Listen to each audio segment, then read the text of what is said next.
Chapter 1288. Country B Kaluki. Just as they got off the plane, Yunjian and Ce felt the fundamental difference between Country B and Country Z.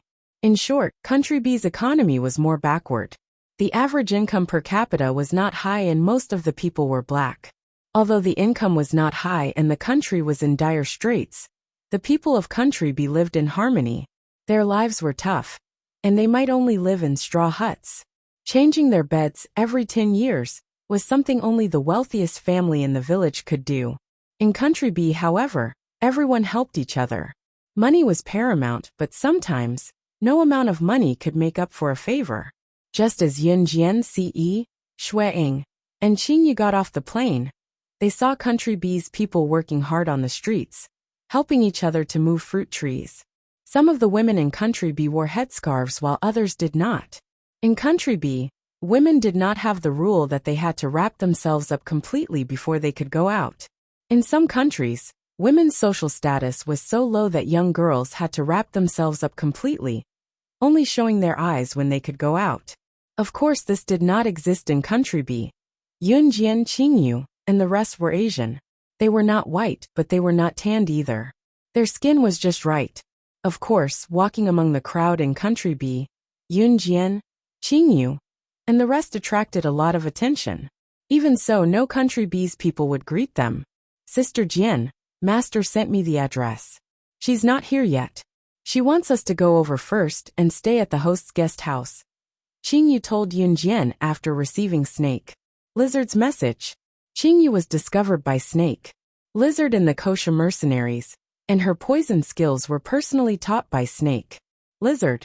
Therefore, the master Qingyu mentioned was Snake Lizard. Okay. Yunjian nodded. Then, the group went to the guest house they had agreed on. The guest house was provided by the organizer of the underground tea party, Yunjian, Ce, and the rest arrived 2 days early as the tea party would only begin 2 days later. Therefore, Yunjian, Ce, and the others could stay in the guest house provided by the organizers. After all, in a destitute country like Country B, there was not even a hotel, let alone a place to stay. This guest house was a very high-class temporary apartment built by the organizers. Of course, the organizers also spent some time building this apartment. After all, this apartment was built according to the structure of a 5-star hotel. The interior decoration and soundproofing were definitely top-notch. As soon as they entered the guest house, a receptionist standing at the front desk handed Yunjian and the others the keys to 4 rooms. The people who attended this gathering were all internationally famous people, so Yunjian and the other 3 didn't even need to reveal their identities at the front desk to get the keys to the apartment. Of the 4 rooms, only 3 were needed. Ce didn't even go to his room. Instead, he shamelessly went to Yunjian's room.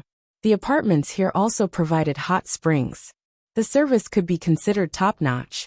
Yunjian, on the other hand, wanted to take a bath. The hot springs here were separated for men and women. Without Yunjian by his side, Ce had no interest in the hot springs at all.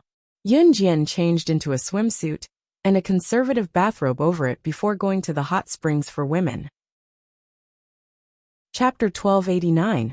Yunjian was also very clear that the people who could come to this public women's hot spring must be insignificant. It was impossible for ordinary big shots to come here to soak in the public hot spring. Of course, Yunjian was not excluded. But this was also one of the points that Yunjian was better than other big shots. She never treated herself as a big shot. It could be said that Yunjian would usually blend into the ordinary crowd first, and then find out the details of some people in the crowd. For example, coming to the hot spring was the best place to find out the details. Of course, the most important reason was that Yunjian tried to find out something that she should not know from others. Back to the topic. Yunjian had already arrived at the public women's hot spring with her bathrobe. As soon as she walked into the public women's hot spring, she saw the vast hot spring in front of her. The hot spring covered a large area, about the size of 5 or 6 ordinary classrooms in a school. The hot spring was not purely natural but man-made. Of course, all the investment was provided by the organizers. And all the high-end equipment here was only to entertain the big shots from all over the world. There were already many people soaking in the hot spring, and this place was exclusively for women. Yun Jian's appearance quickly attracted the attention of many women present. After all, Yun Jian's looks were stunning even if she did not wear any makeup. Of course, the women in the hot spring came from all over the world in various countries. Some countries had different aesthetic standards, so Yun Jian was only the center of attention for a while, and the women quickly looked away. Yun Jian took off her bathrobe and revealed her swimsuit. Her sexy and curvy figure was vividly displayed. After Yun Jian took off her bathrobe, she put it away and went into the hot spring. There were at least a dozen hot springs here, and Yun Jian only picked one that was more pleasing to the eye. As soon as she went into the water, 5 or 6 women immediately surrounded Yun Jian. Yun Jian lowered her eyes and pretended not to see. One of the women stood in front of Yun Jian. She pointed at Yun Jian with a murderous look on her face. Then she said to Yun Jian in English, "This hot spring belongs to Sister Sheena. I'll give you 3 seconds to get out of this hot spring, or you'll die here." Saying so, the 5 to 6 women formed eagle claws with their hands. Each of them unleashed their killer moves at Yun Jian. Yun Jian narrowed her eyes. She still didn't move. His initial judgment was that these women were all low-level assassins or secret agents. This was not Country Z, and the women in front of her were not trying to intimidate her. Killing people was a very common thing for everyone here. Therefore, after these 5 or 6 women surrounded Yun Jian, all the women who were soaking in the hot spring looked at Yun Jian as if they were looking at a dead person. They seemed to be waiting to see Yun Jian being torn to pieces by these 5 or 6 women.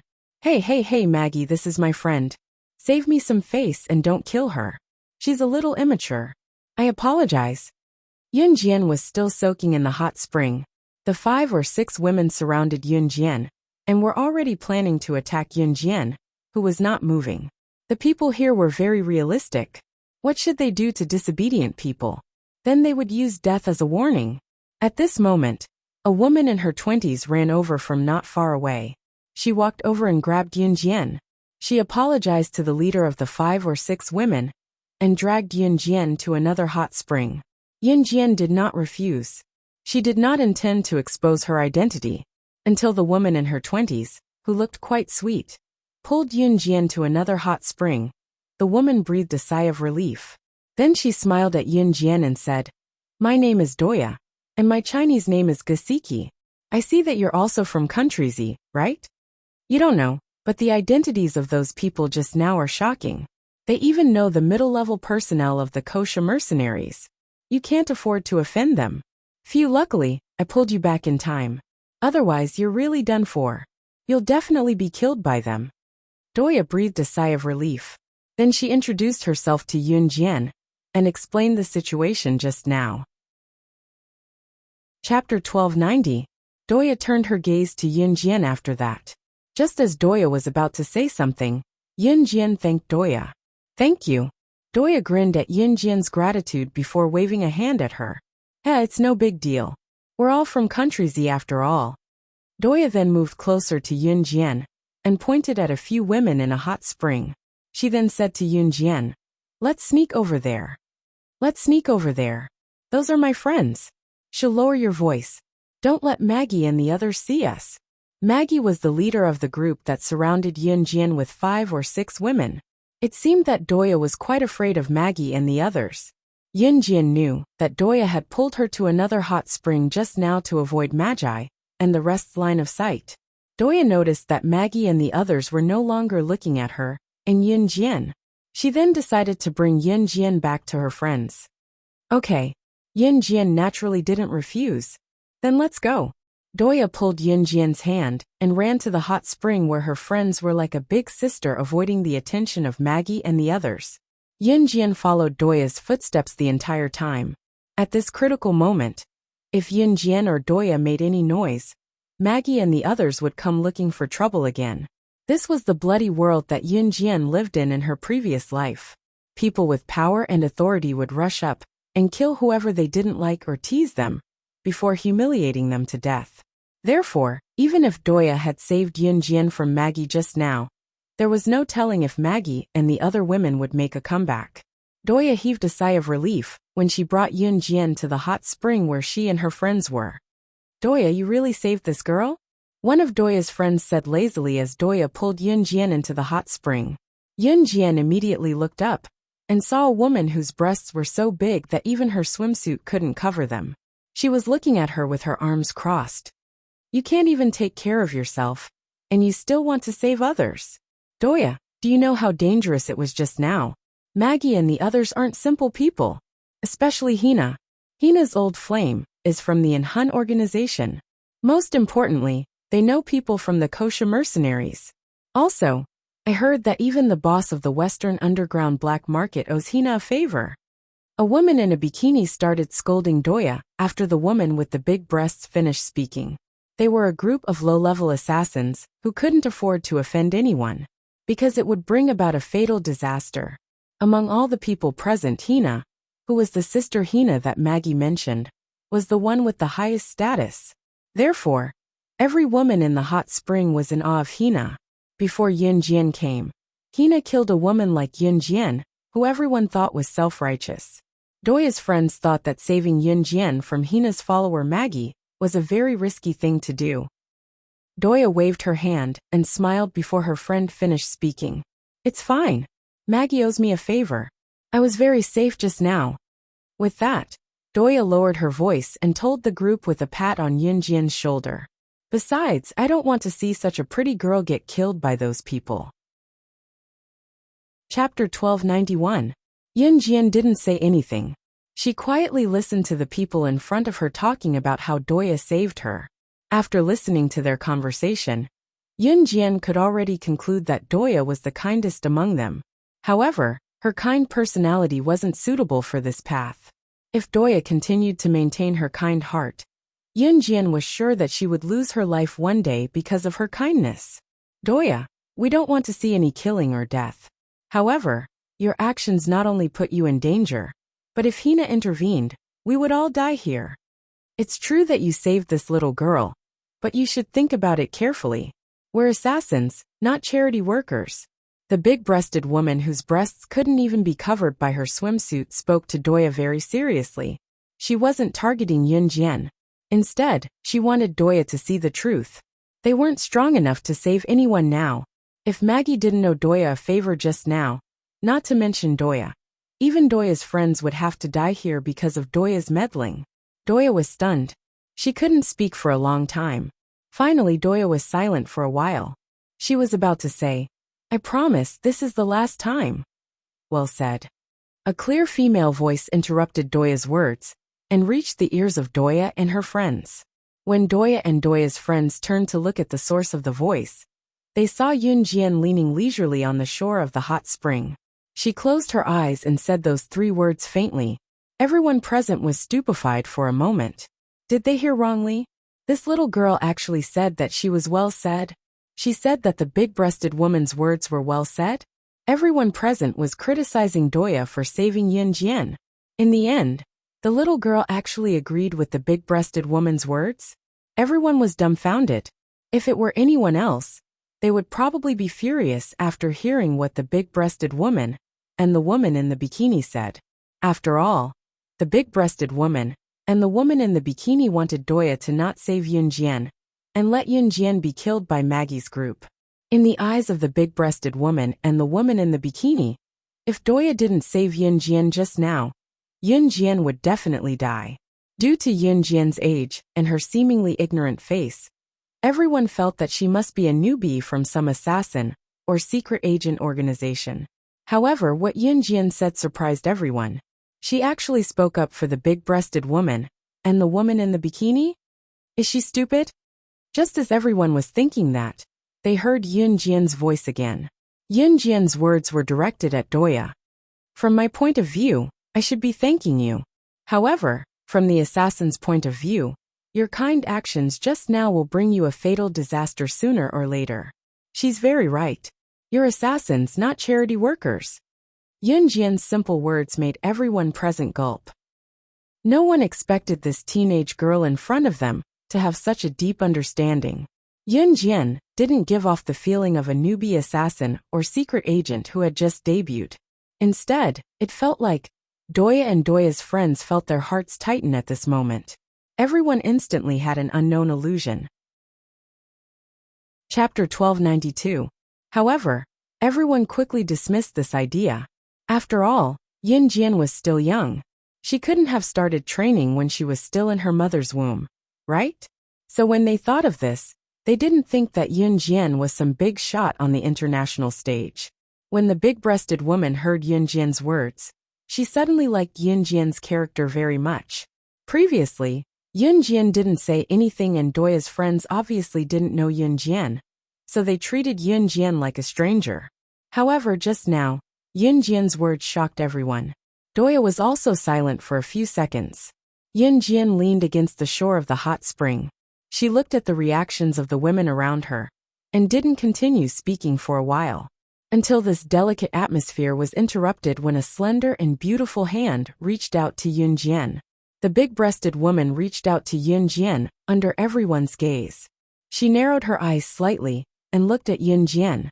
That pair of beautiful hands had already reached out to Yun Jian. She said, "I said something unpleasant just now. Now I apologize. I hope you don't mind. Also, my name is Maina. I'm from country M."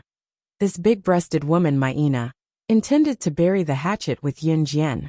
From the beginning, she was hostile to Yun Jian, but now, she wanted to be on good terms with Yun Jian. "Little girl, your words are quite pleasing to the ears, ha? I was wrong just now. I shouldn't have said that. Let's be friends. My name is Charlotte. I'm from country Y." The woman wearing a very thin bikini also followed the example of the big-breasted woman, and apologized to Yun Jian. At the same time, Charlotte also reached out a hand to Yun Jian. When Yun Jian saw this, she only smiled slightly. Then, she shook hands with Maina and Charlotte respectively, and nodded to them under the gaze of Maina and Charlotte. "Hello, my name is Yun Jian. I'm from country Z." Then Doya's other friends also introduced themselves to Yun Jian. They were already familiar with each other. "Then we're friends, haha." Charlotte smiled at Yun Jian. Maina stood in the middle of the hot spring. She took 2 steps, and her huge breasts trembled. If there was a man here, he would definitely have a nosebleed from the sight of Maina's huge breasts. Since Charlotte said so, Yun Jian didn't hold back. Yun Jian obtained a lot of information from Doya, Maina, and Charlotte. For example, some big and small figures would appear at the tea party 2 days later. When they were about to come out of the shower, Charlotte suddenly grabbed Yun Jian's hand and said to her, "Yun Jian, I'm going to take a shower. By the way, Yun Jian, you have to be careful. Don't mess with Hina and Maggie, the group of people you just messed with. You can't underestimate their status. You have to be careful." Charlotte thought that Yun Jian was just a small assassin or secret agent who had just debuted. Charlotte sincerely treated Yun Jian as a friend, which was why she held Yun Jian's hand and reminded her repeatedly. Charlotte was doing it out of kindness. Yun Jian naturally accepted her kindness. "Okay, I know. Are you done soaking? We can go back to our rooms now," Charlotte said. Thus, Yun Jian and the others put on their bathrobes and planned to go out of the hot spring. Just as they reached the entrance of the hot spring, more than 10 women rushed in from outside. These women took a deep look at Yun Jian, and the leader turned her gaze to Maina. "Catch her." The leader fiercely ordered the people beside her. Maina didn't even know what was going on, and she was caught by the leader's people. Yun Jian narrowed her eyes, but she didn't make a move. Slap. The woman in the lead suddenly gave Maina a slap. Nah. Doya was shocked. She wanted to rush to Maina, but she was stopped by Charlotte. Chapter 1293. It was obvious that Maina did not know the woman who had suddenly asked her men to grab her and slap her. "Hey, who am I? I'm the daughter of a European arms family, Mira." The woman who called herself Mira asked her men to grab Maina and gave her a hard slap. She was the daughter of a European arms family. This woman who called herself Mira had a higher status than Hina, and was even more difficult to deal with. Doya, Charlotte, and the rest were horrified. Maina was so scared that her whole body trembled. Maina was so scared that she trembled violently. At the same time, The huge cleavage in front of her chest bounced up and down twice. Mira was even angrier when she saw that. Mira lifted her leg and kicked Maina's huge chest hard. She then walked over and pulled Maina's hair. "How dare you ask me who I am? My man's soul was hooked when he saw you this morning. I'm here to teach you a lesson today. If I see you again, I'll make sure you die a horrible death," Mira said as she turned around to look at Yunjian, Doya, and the rest like a rich lady. To be honest, Yunjian could attack, but she would expose her identity if she did. Exposing her identity before the tea party would definitely put her in danger. If the identity of slaying God, the #1 secret agent on the international secret agent ranking, was exposed, it would definitely make the world tremble in fear. There were many people in the world who were afraid of Yunjian. However, there were even more people who wanted Yunjian dead. Therefore, if she exposed her identity now, she would be on the verge of death. After all, she would be staying here for a few days. If she exposed her identity now, she would definitely not be able to stay here anymore. Because at that time, wouldn't there be a lot of people who wanted her dead? She would not even be able to join the tea party this time. Therefore, Yunjian did not attack. She could not be blamed for being selfish. She would not expose herself to death for a friend whom she had only met once. When Mira looked at her, Yunjian's eyelid twitched slightly. The women in the spa watched the scene, as if they were watching a show. None of them came to help. Mira's slap on Maina's face was so heavy that it made Maina's mouth bleed. Based on what Mira said, Maina was not wrong at all. That was because Mira's man was attracted by Maina's breasts. But Maina didn't do anything. Even so, Mira could openly beat up Maina, or even kill her. This was the dark world of Yunjian's previous life. If you're weak, don't even talk about reason. You don't even have the right to say no. She's your friend. At this moment, Mira suddenly pinched Maina's chin and turned her head towards Yunjian. When Mira saw Yunjian's beautiful appearance, her jealousy as a woman soared to the extreme. No, she's not my friend. Look at how trashy she is. One look, and you can tell that she is the weakest person in the circle.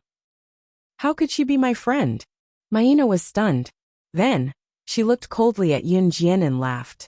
Behind her back, Maina was hinting at Charlotte with her eyes, asking the latter to take Yunjian and leave quickly. Maina said those words because she did not want to implicate Yunjian. Yunjian's eyes twitched. She did not expect Maina to say those words to Mira to protect her. If Maina admitted that she was her friend, Mira would definitely shift her attention to her. That way, Maina would not have to suffer. But Maina did not. Is that so?" Mira said as she lifted her leg and kicked Maina to the ground. Chapter 1294. Yunjian did not clench her fists, nor did she show any signs of worry for Maina. It was because of this that Mira believed that Maina did not know Yunjian. Otherwise, Mira would have found a random reason to drag Yunjian into this. Charlotte, on the other hand, clenched her fists in the dark. She watched her best friend Maina being beaten up by Mira's men, but she could not do anything. They had agreed earlier that if any of them were to get into trouble, they would not step in if they could reduce the damage. Charlotte, Doya, and the rest felt as if their hearts were being pierced by a knife, but they held it in and did not do anything. It would be useless even if Charlotte and Doya did anything. They would only add to the number of injured. Mira, who was standing in front of him, was the daughter of a European military family. Her status was even higher than Hina's. They could not afford to offend her. They were just a group of low-level assassins. They could only accept their fate if they were to encounter someone like Mira, who had the same status as them. Yunjian was shocked, but she did not do anything. She did not expect Maina to go to this extent for her. However, if Yunjian was someone who changed her mind, because she was touched, she would not be standing here alive right now. There were countless people who wanted to assassinate her and make her reveal her weakness, because she was touched. In spite of it, Yunjian had never been fooled. The first condition for her to be ranked as the top international secret agent, slaying God, was that she could not be touched by anyone and forget her original intention. Why? Aren't you guys leaving? Could it be that you are her friends? Is that why you can't bear to leave? Mira noticed that Yun Jian and the rest were not leaving. She suddenly laughed out loud and asked sensitively, "If that's the case, then this woman lied to me, right?" Myra's smiling face fell instantly. Mira suddenly turned around and stepped on Maina's chest. She then stomped her foot on Maina's huge breasts a few times. Doya almost could not stand it. She wanted to rush forward to save Maina. However, Yun Jian caught her. If Doya ran over now, it would only add to Mina's punishment. It's just that we haven't seen such an exciting show in a long time, so we couldn't help but take a few more glances, Yun Jian said to Mira, as if she was an outsider. Mira instantly lost her interest. She glared fiercely at Yun Jian, then turned around and ordered her subordinates to leave. Maina was lying on the ground moaning in pain. No one cared about her. After Mira left, Yun Jian was the first to walk up. Doya, Charlotte, and the others quickly helped Maina up. Doya, Charlotte, and the others felt as if their hearts were being stabbed by a knife when they saw Maina's injuries. They would only be bullied if they were not strong enough. Fortunately, they were still alive, so they wanted to become strong. "I'm sorry," Yun Jian told Maina softly as she watched Doya and Charlotte slowly help her up from the ground while squatting on the ground. She was very sorry. She could have stopped it, but she did not. Cough, cough. Maina coughed a few times. Then, she forced a pale smile and said to Yun Jian, "You little brat, why are you apologizing? This has nothing to do with you. She's just jealous of my breasts, haha." Maina even joked as she shook her huge breasts that were about to jump out of her clothes. Yun Jian lowered her eyes and did not say anything. Then they helped Maina back to her bedroom. Yun Jian applied medicine for Maina, and then returned to her room. As soon as she entered the room, she saw Ce sitting on the sofa. He was wearing a bathrobe. It seemed like he had just taken a shower in the bathroom. The water on his hair flowed down his neck and into the bathrobe on his firm chest. His fair and handsome face was even more handsome. Chapter 1295. Ce had been sitting on the sofa just now, looking aloof like a handsome man who had walked out of a comic book. His handsome face, coupled with his cold and arrogant face. If women were to see him at this moment, regardless of whether they were old or young, they would probably want to pounce on him fiercely. Yun Jian was not an ordinary woman. She sucked in a breath, but did not lunge at him like a madwoman. Even if Ce was already Yun Jian's favorite in her heart, it was the fondness she had for her beloved.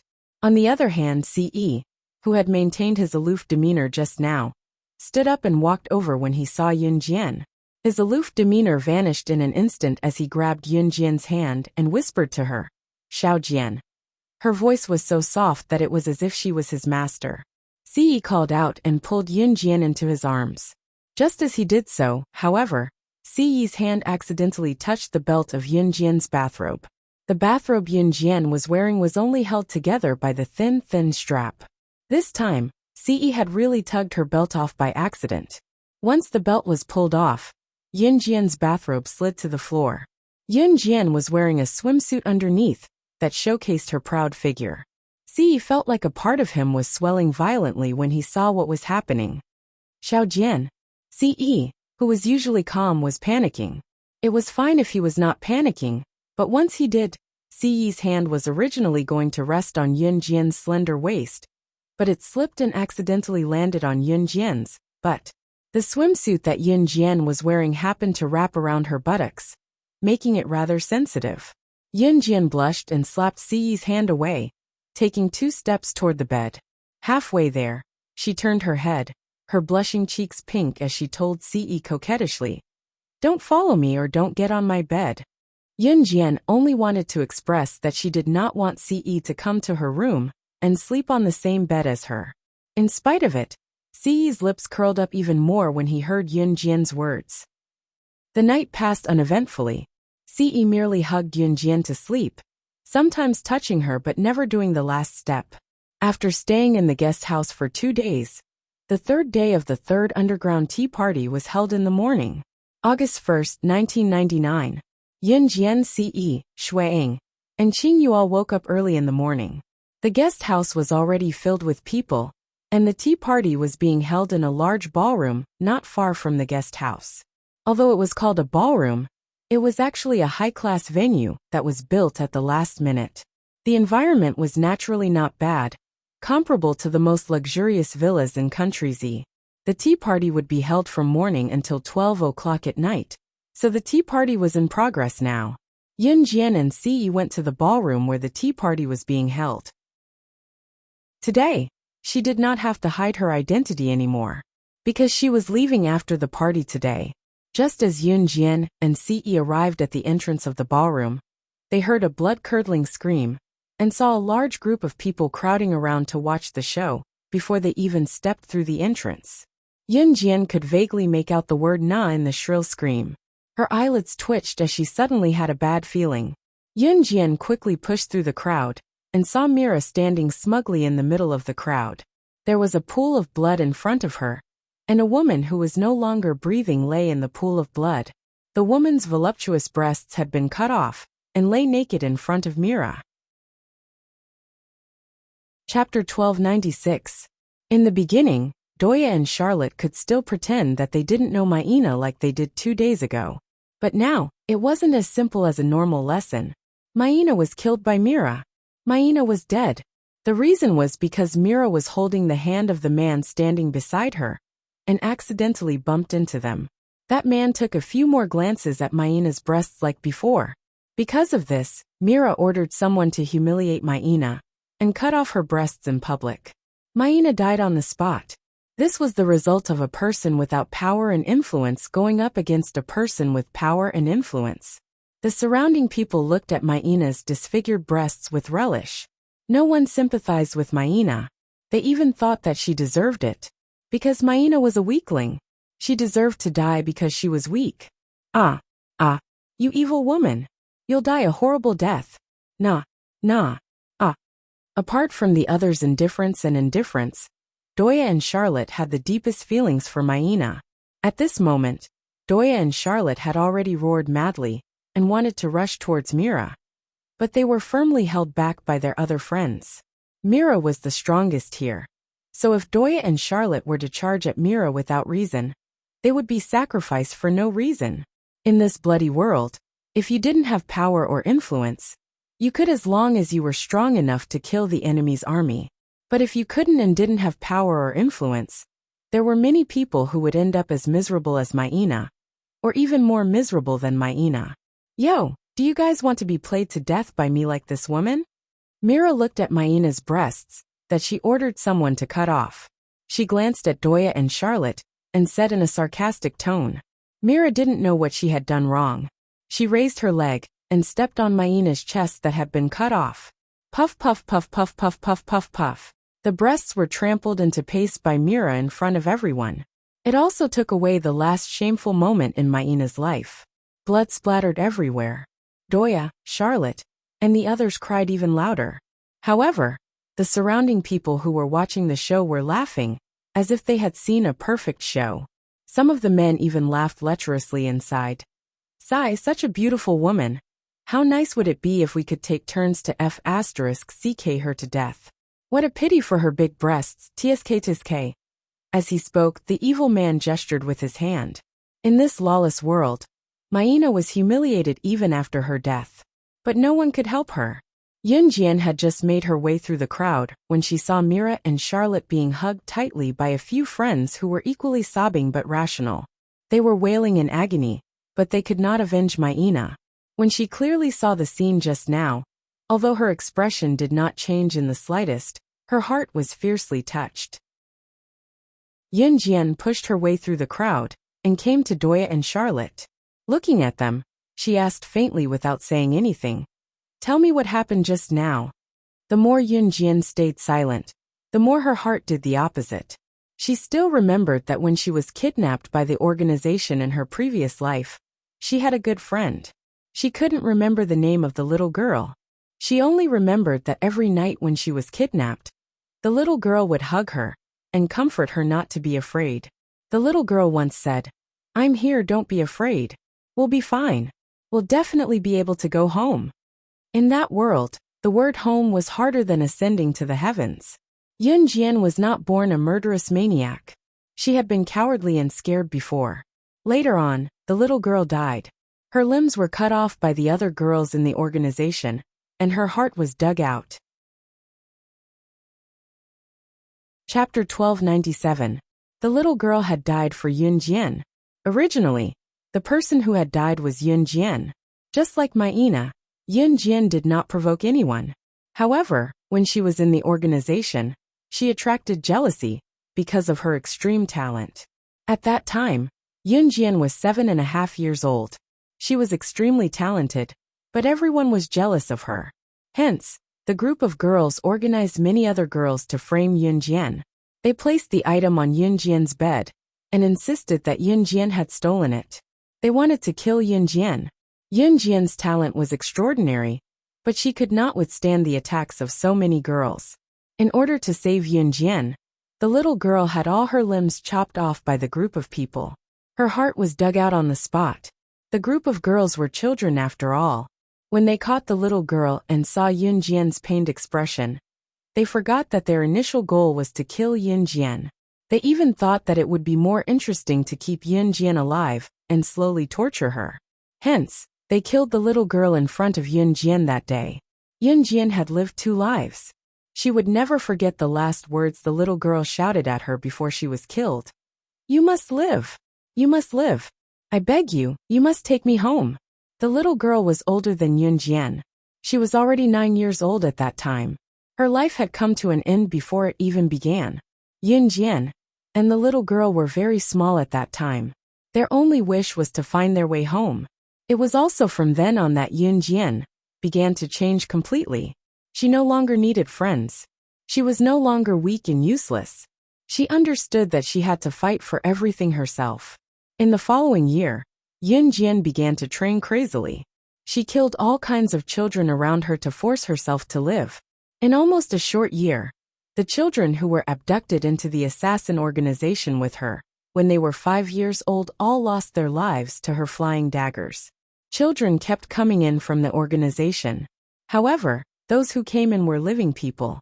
When they came out, they were cold corpses. It was already very fortunate that there were corpses left. 8 or 9 out of 10 people couldn't even find their bodies.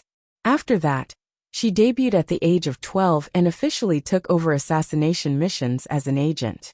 Everything that happened after that has already been mentioned. She began to turn into an out-and-out homicidal maniac, an emotionless killing machine.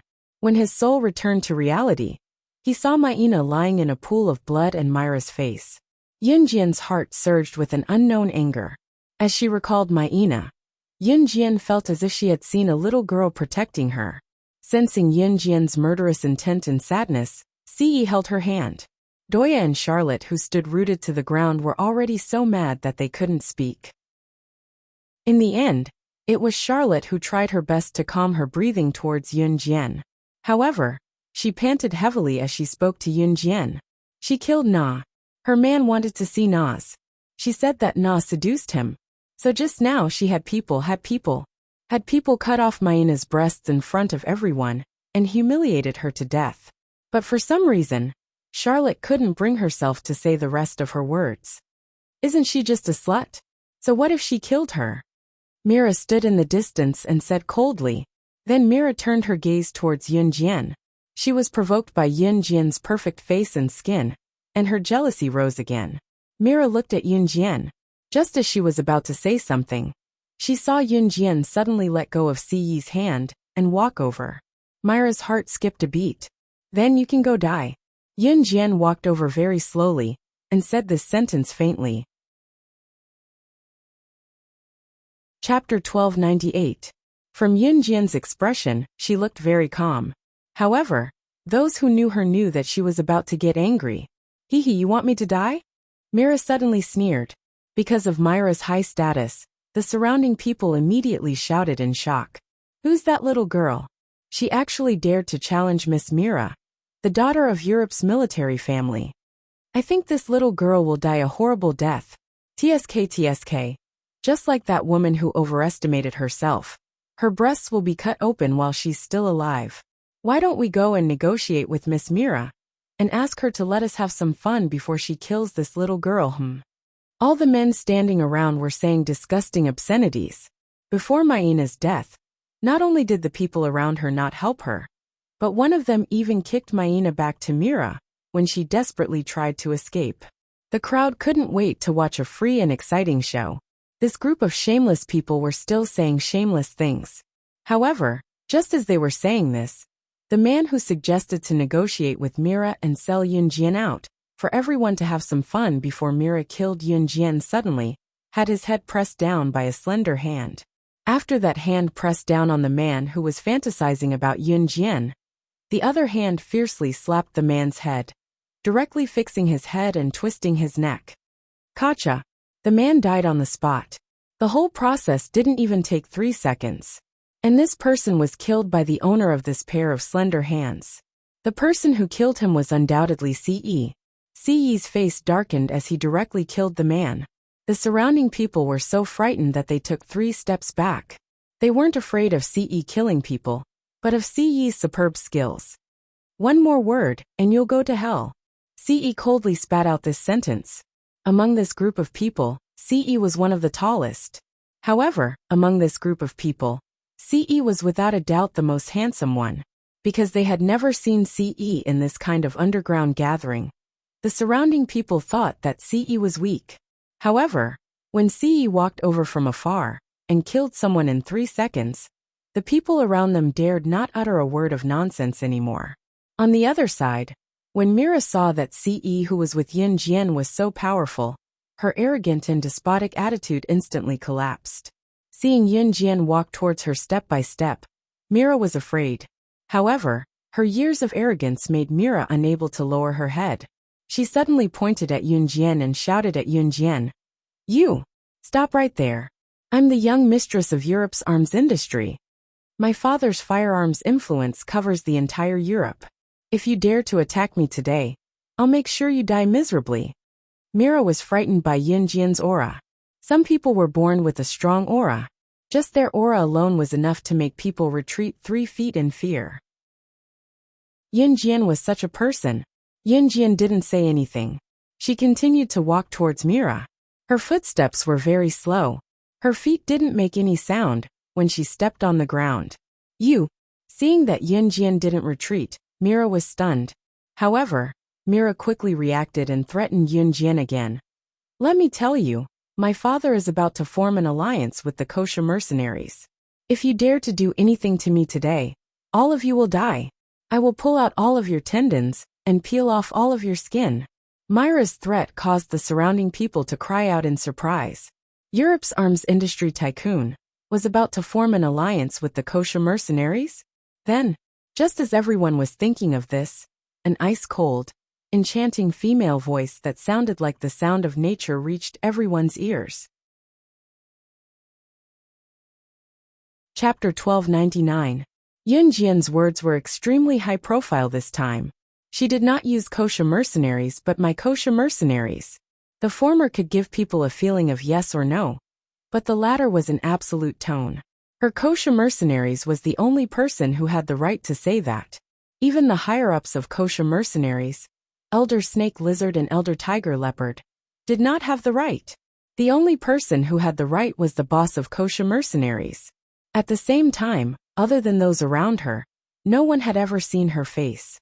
She was the #1 secret agent on the International Secret Agent ranking, Slaying God, who possessed exquisite assassination skills.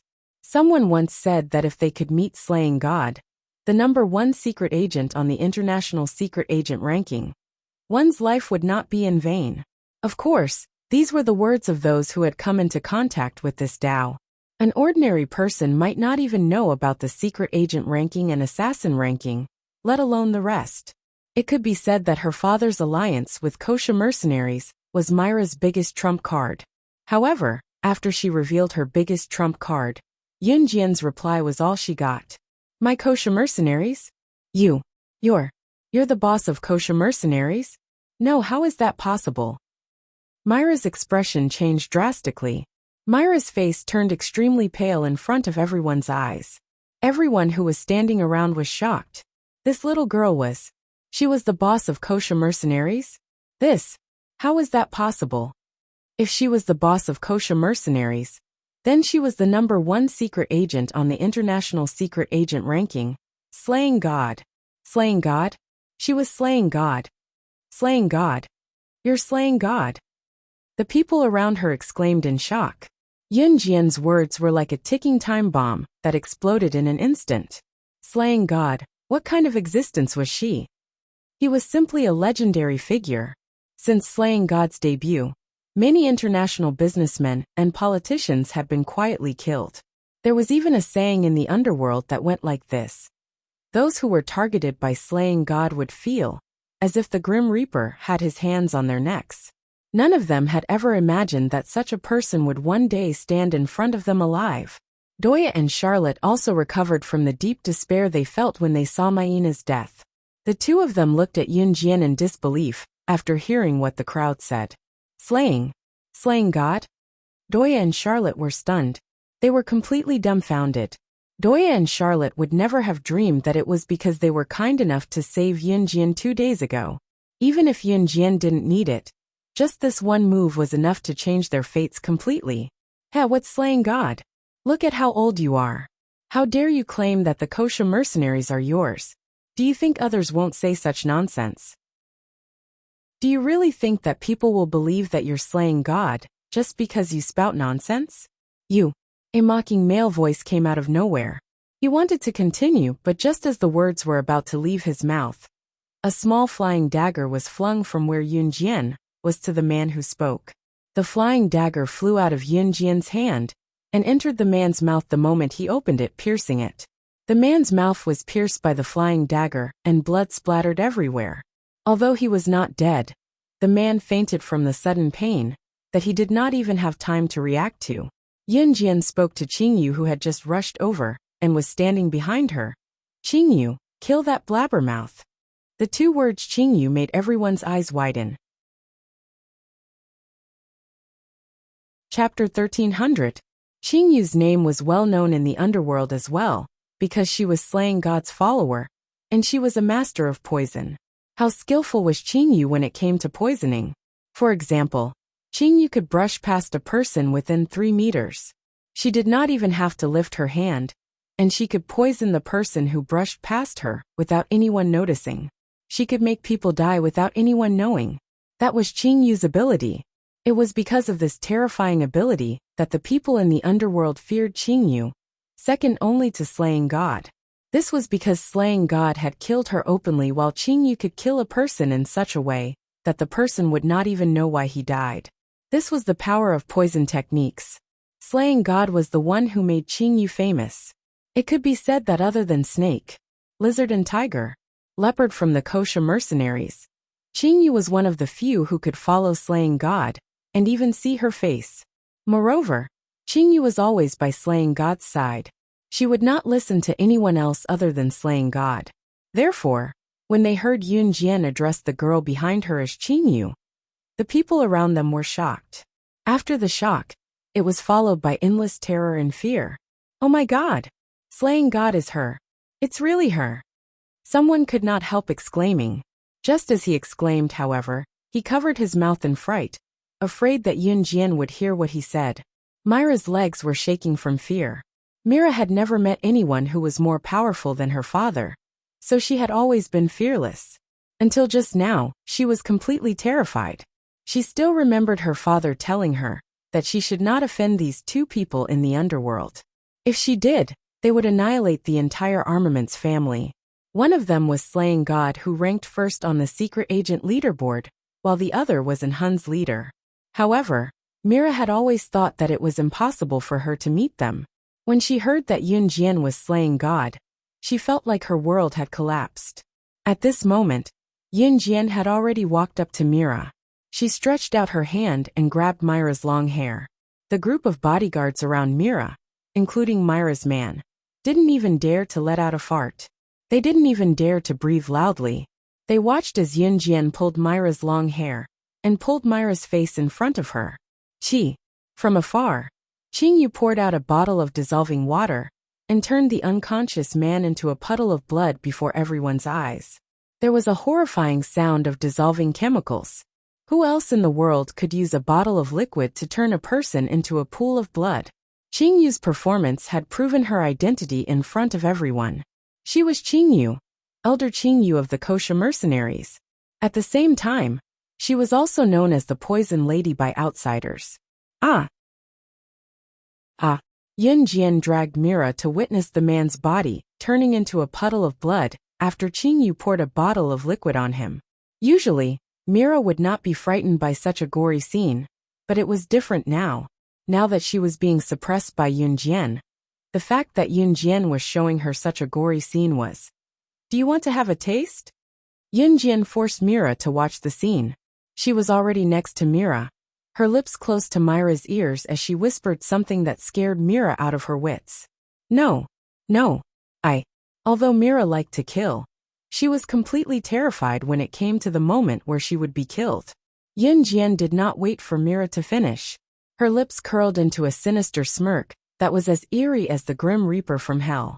She grabbed Myra's back with her right hand and flung her face and chest to the ground. Mira was flung to the ground directly, her nose smashing into the ground. Mira was terrified. Just as she was about to stand up, she felt a strong foot stepping on her back. Then she was firmly pressed down, not allowing her to get up. Above her back, Yun Jian's decisive voice rang. "Shuang, get me a saw. I'll cut off her limbs with my own hands today." His words were extremely calm, but the words he said were enough to frighten people. However, that was not everyone's focus. Shuang, one of the 4 leaders of the Enhun organization. Someone's eyes widened after hearing Yun Jian's words.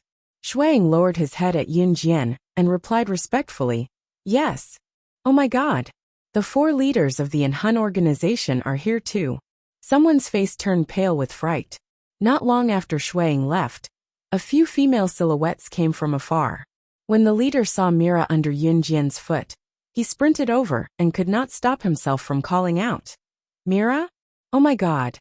Yun Jian looked up and saw Hina, Maggie and the rest who she met in the hot spring running over.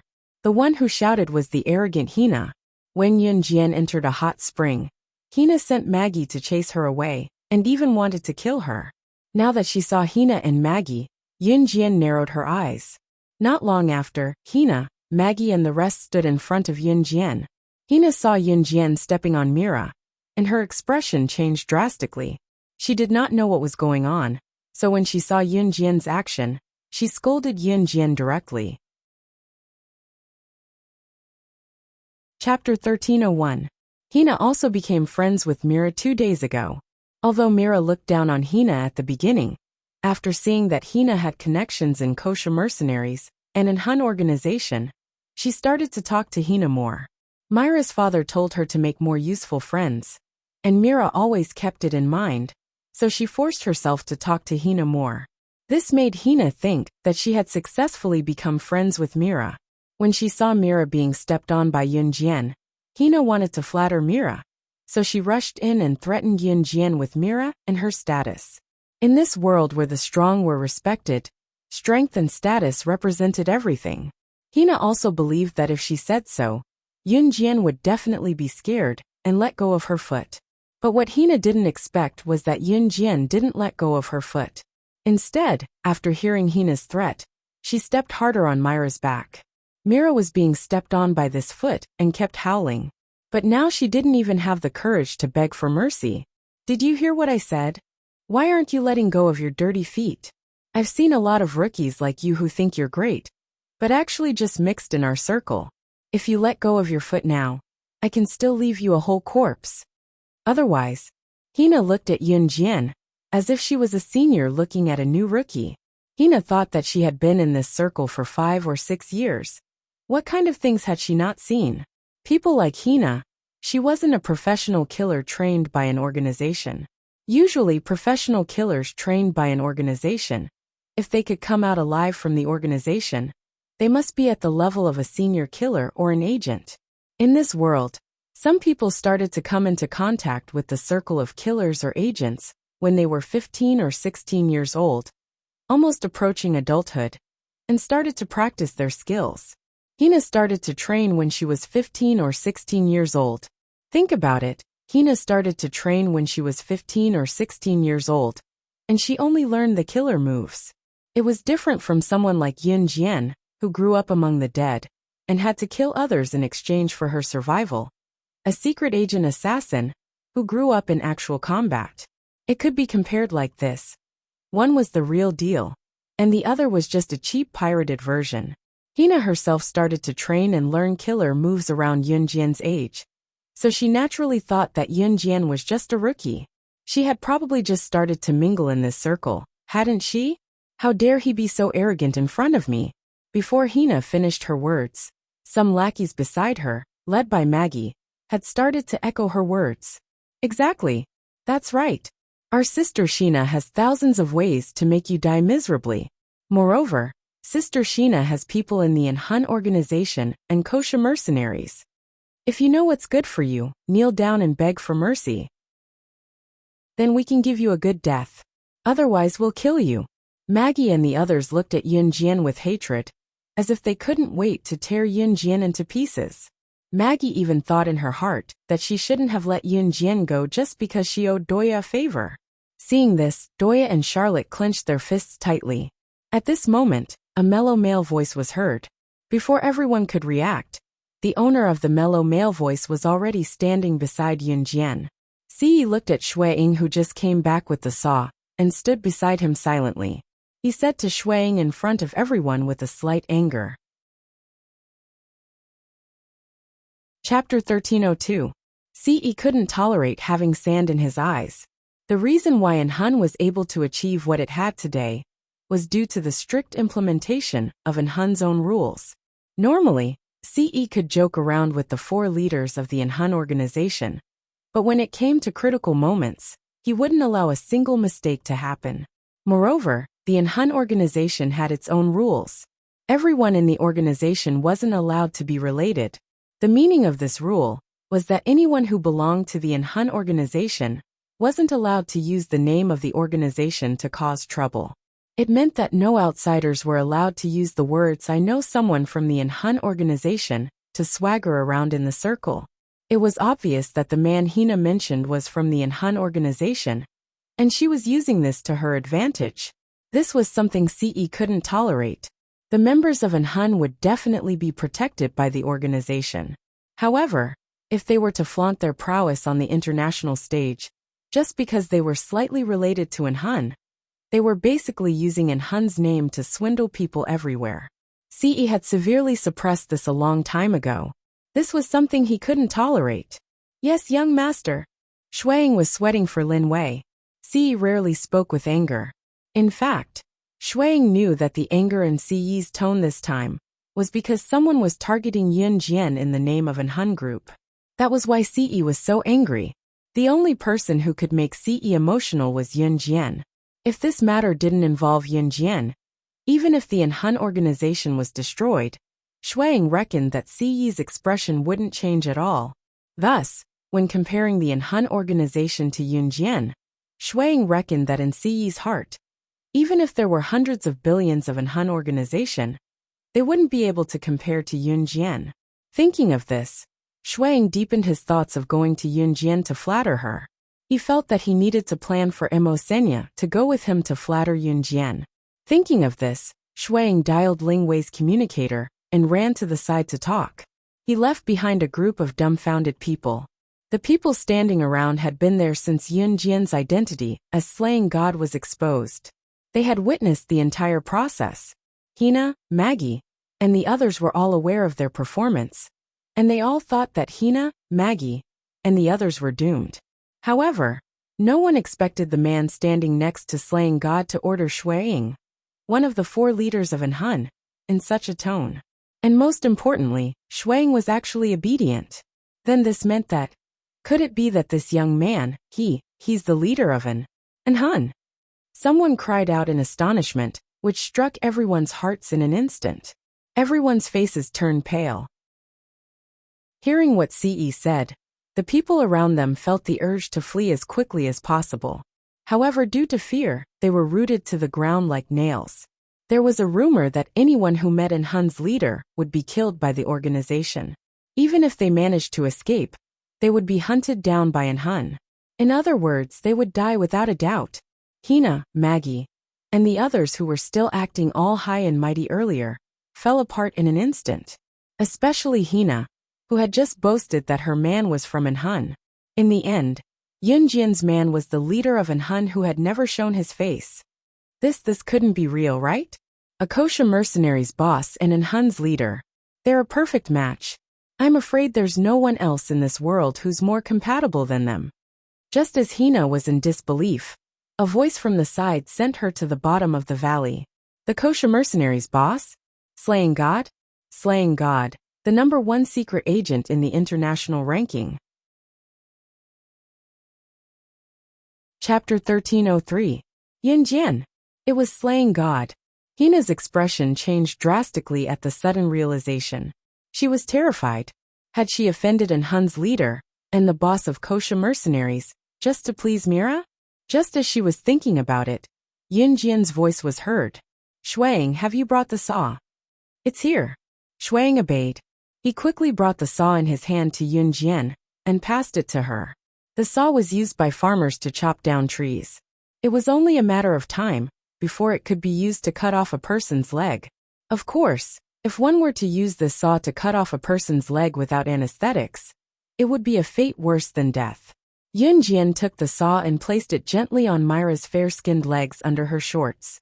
She gently slid down, and the sharp saw cut Myra's fair and smooth thigh, causing blood to gush out.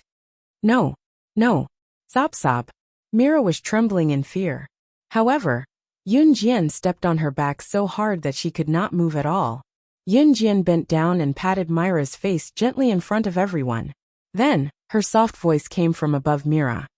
This saw is quite sharp. It's perfect for sawing off your legs and hands. I'll cut off your legs first, then your hands, and then dig out your heart. Let's do it slowly. Don't rush, okay? Yunjian sounded like she was talking to herself, but Mira was scared out of her wits when she heard it. No. I was wrong. I shouldn't have killed that woman. I'll do whatever you want me to. How about, I'll ask my father to stop allying with your Kosha mercenaries as long as you don't kill me. Don't kill me. It was Myra's first time experiencing the fear of death. She could clearly feel Mayina's struggle before she died. However, the main character this time was Mira herself. Before Mira could finish her sentence, Yunjian had already raised the saw and slashed it on Myra's thigh. Mira almost fainted from the sudden pain. However, Yunjian held Myra's philtrum tightly to prevent her from passing out. At this moment, Mira would rather pass out. Yunjian. Just as Yunjian was about to cut off Myra's leg with the saw, a weak voice was heard. Yunjian turned and saw Doya looking at her with a pale face. Yunjian stopped what she was doing and turned to look at Doya. However, Doya paused. Then she mustered up her courage and said to Yunjian, Yunjian, she killed Na. I want to avenge Na. I'll kill Mira. Even after knowing Yunjian's identity, Doya could still look at her openly. Although she was slightly fearful, she was braver than most of the men here, since she stood out after knowing Yunjian's identity. Yes, we'll kill Mira. Charlotte clenched her fists tightly. Her eyes were red, but she resisted the urge to cry out loud. She looked at Yunjian like Doya. Yunjian narrowed her eyes when she heard the voices. She looked at Doya and Charlotte's enthusiasm. She liked it very much. Chapter 1304. After Yunjian finished speaking, she looked down at Mira, who was under her feet.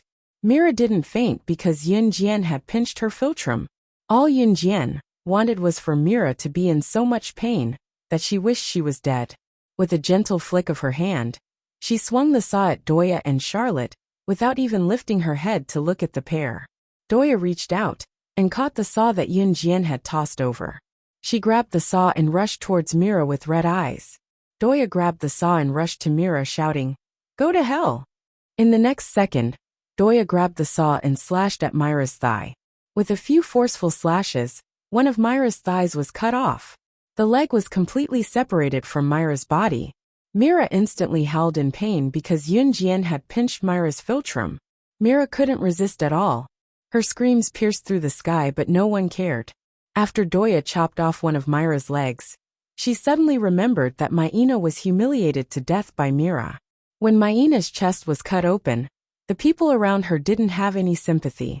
The men even whistled as they watched happily.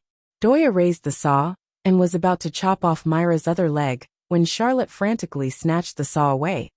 After Myra's arms and legs were chopped off, she couldn't wake up even after pinching her philtrum.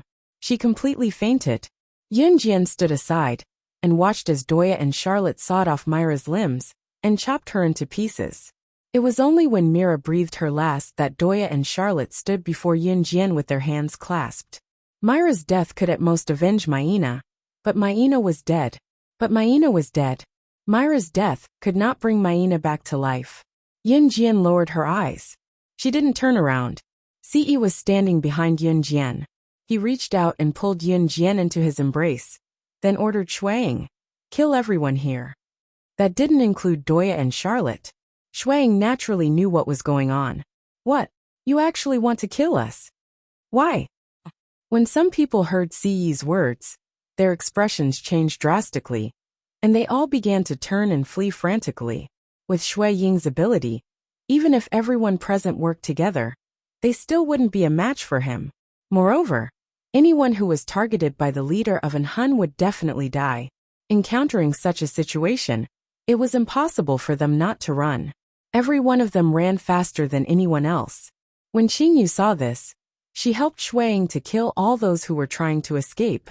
The one thing Hina regretted the most before she died was that she didn't care about anything and rushed to help Mira. But in the end she got herself killed. She regretted provoking Yunjian. This devil! There were corpses everywhere, but Yunjian and Ce's expressions didn't change at all. To Yunjian and Ce, dead people were something they were used to. This was how it was in this circle. If you weren't strong, you deserved to die. It was because Yunjian and Ce were strong that those people deserved to die. Yunjian was nestled in Ce's embrace. Ce hugged her from behind and lowered his head to sniff the faint fragrance on her body. Yunjian extended a hand and placed it in front of Doya and Charlotte. She pursed her lips and said after a while, "Are the two of you willing to join the Kosha mercenaries?" She was very satisfied with Doya and Charlotte's performance just now. If she taught them well, they would definitely become elites and talents in the underworld. Chapter 1305. Yunjian's eyes flashed with determination. Both Doya and Charlotte were stunned. They did not expect Yunjian to say that. "Are you two willing to join the Kosha mercenaries?" Doya and Charlotte would never dream of such a good thing. They would never dream of Yunjian inviting them to join the Kosha mercenaries just because they had saved the Kosha mercenaries' boss. Doya and Charlotte knew very well that they had to fight for their own success. They had never thought that they would dream of Yunjian repaying them for saving Yunjian. Hence, when they heard Yunjian's words, Doya and Charlotte were stunned. If it were anyone else, they would definitely nod their head and join first before thinking about anything else. However, Doya and Charlotte did not do that. Doya lowered her head and looked at the dust on the ground. She was about to speak when she heard a voice. Just as she was about to say something, Yunjian's voice came again. "Don't worry. I've never invited useless people to join the Kosha mercenaries. I'm inviting you to join the Kosha mercenaries because you have the ability to grow. As for me, I'm just a talent scout." This was what Doya and Charlotte were worried about. They were different from others. They wanted to rely on their own ability to survive in this world. They did not want to rely on their relatives, friends, or lovers to flaunt their prowess everywhere like Mira or Hina. They wanted to become stronger, just like Yunjian, who did not rely on anyone. "All right. I agree." Doya grinned at Yunjian all of a sudden. "I agree too." Charlotte clenched her fists. They had to become strong so that they would not be bullied. So that they would not be like before, when they could only watch helplessly as Mira killed Maina. "Then, I welcome you all to join us." Yunjian narrowed her eyes and smiled, a sharp luster flashing in her eyes. Yunjian only invited Doya and Charlotte to join. As for the others, she did not care. Yunjian did not invite the weak. Other friends like Doya and Charlotte were not qualified to do so. Anyone that Yunjian invited would definitely be a future powerhouse that she recognized. She wouldn't accept trash. The flower bed where Yunjian and the others were was quite a distance away from the venue of the tea party. At this moment in the dance hall of the tea party, the snake lizard was already here. She was standing in the middle of the hall with her arms crossed. Many people recognized Snake Lizard's identity and came forward to express their goodwill. However, Snake Lizard did not pay any attention to him. She still maintained her cold and aloof appearance. "You, Elder Snake Lizard, greetings. I'm Europe's arms tycoon, Miro. We've met before. Last time, I proposed an alliance with the kosher mercenaries. It should be about time, right?" The man who called himself Miro bowed in front of Snake Lizard and spoke to her respectfully. Miro was Myra's father, and was also a Europe's arms tycoon. "I forgot." Snake Lizard stood there with her arms crossed. She did not even pay attention to Miro. Hearing that, Miro's face was immediately filled with awkwardness. However, he continued to move forward. However, at this moment, the door suddenly opened. A beautiful teenage girl and a handsome man walked in from outside the door. A handsome man followed behind them. The handsome man held a gunny sack in one hand and threw it in front of everyone. The contents of the gunny sack rolled out. It was a body without limbs. The body was stiff but the face was intact. It was obvious who this person was. Chapter 1306. When he saw that Shui Ying had thrown the corpse out of the sack, which was so cold that there was no warmth at all, and it was a corpse with 4 broken limbs. Miru had just turned his head to look curiously, but at the same time he screamed out in horror. "Ah, daughter, my daughter, Mila." Mila had always been spoiled by Milu. She was so spoiled that she was afraid she would melt. Milu also felt that all this was natural. So when he knew that Mila had fallen in love with perverted killing methods, Milu did not stop her. Instead, he found a bunch of living people for Mila to play with. Then he used all kinds of cruel methods to kill those people. Yes, Mila had liked to kill a living person in the most cruel way since she was young. For example, when she killed Maina just now, Mila cut off Maina's chest while she was still alive. But to Mila, watching Maina's chest being cut off while she was still alive was a very fun and interesting thing. And Milu had always indulged his daughter to do this, because he had the ability to indulge his daughter to treat others like this. But when he saw his most precious daughter's limbs being broken and thrown on the ground like trash, he was shocked. And when he heard Yun Jian call his daughter, he thought, "Thing? Whose thing is this? Come out and claim it." It was just a simple statement, but Mira's initial calmness had turned into a state where he could not wait to strangle Yun Jian to death, cut her into 1,000 pieces, and tear her apart. "Ah, my precious daughter, ah!" Mila screamed and roared. His whole face turned red in front of everyone's eyes. Because of his anger, Mila's whole face turned red. Yun Jian looked at Mila's extremely angry face. She narrowed her eyes, and a murderous intent flashed in her eyes.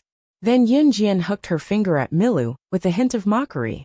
After Yun Jian hooked her finger at Milu, she paused for a while before continuing. "Your daughter killed my friend." Yun Jian's initial smirk was gone as she spoke, her expression turning cold all of a sudden. "So she must pay the price," Yun Jian said coldly. At this point, she paused again, and Yun Jian reached out her hand and pointed at Miru. "The price is, I want your position as Europe's arms tycoon," Yun Jian said arrogantly. She was arrogant because she had the right to be arrogant. She was arrogant because she had the right to be arrogant.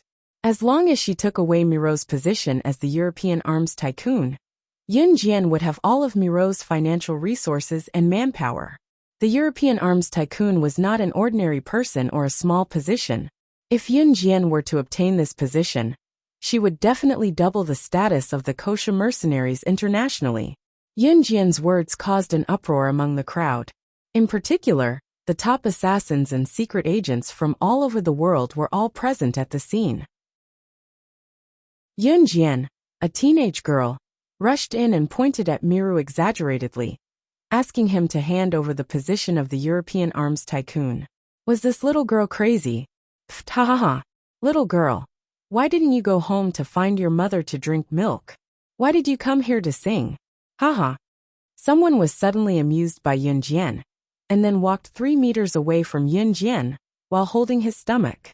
The surrounding people were infected by this person's atmosphere, and one by one, they all laughed.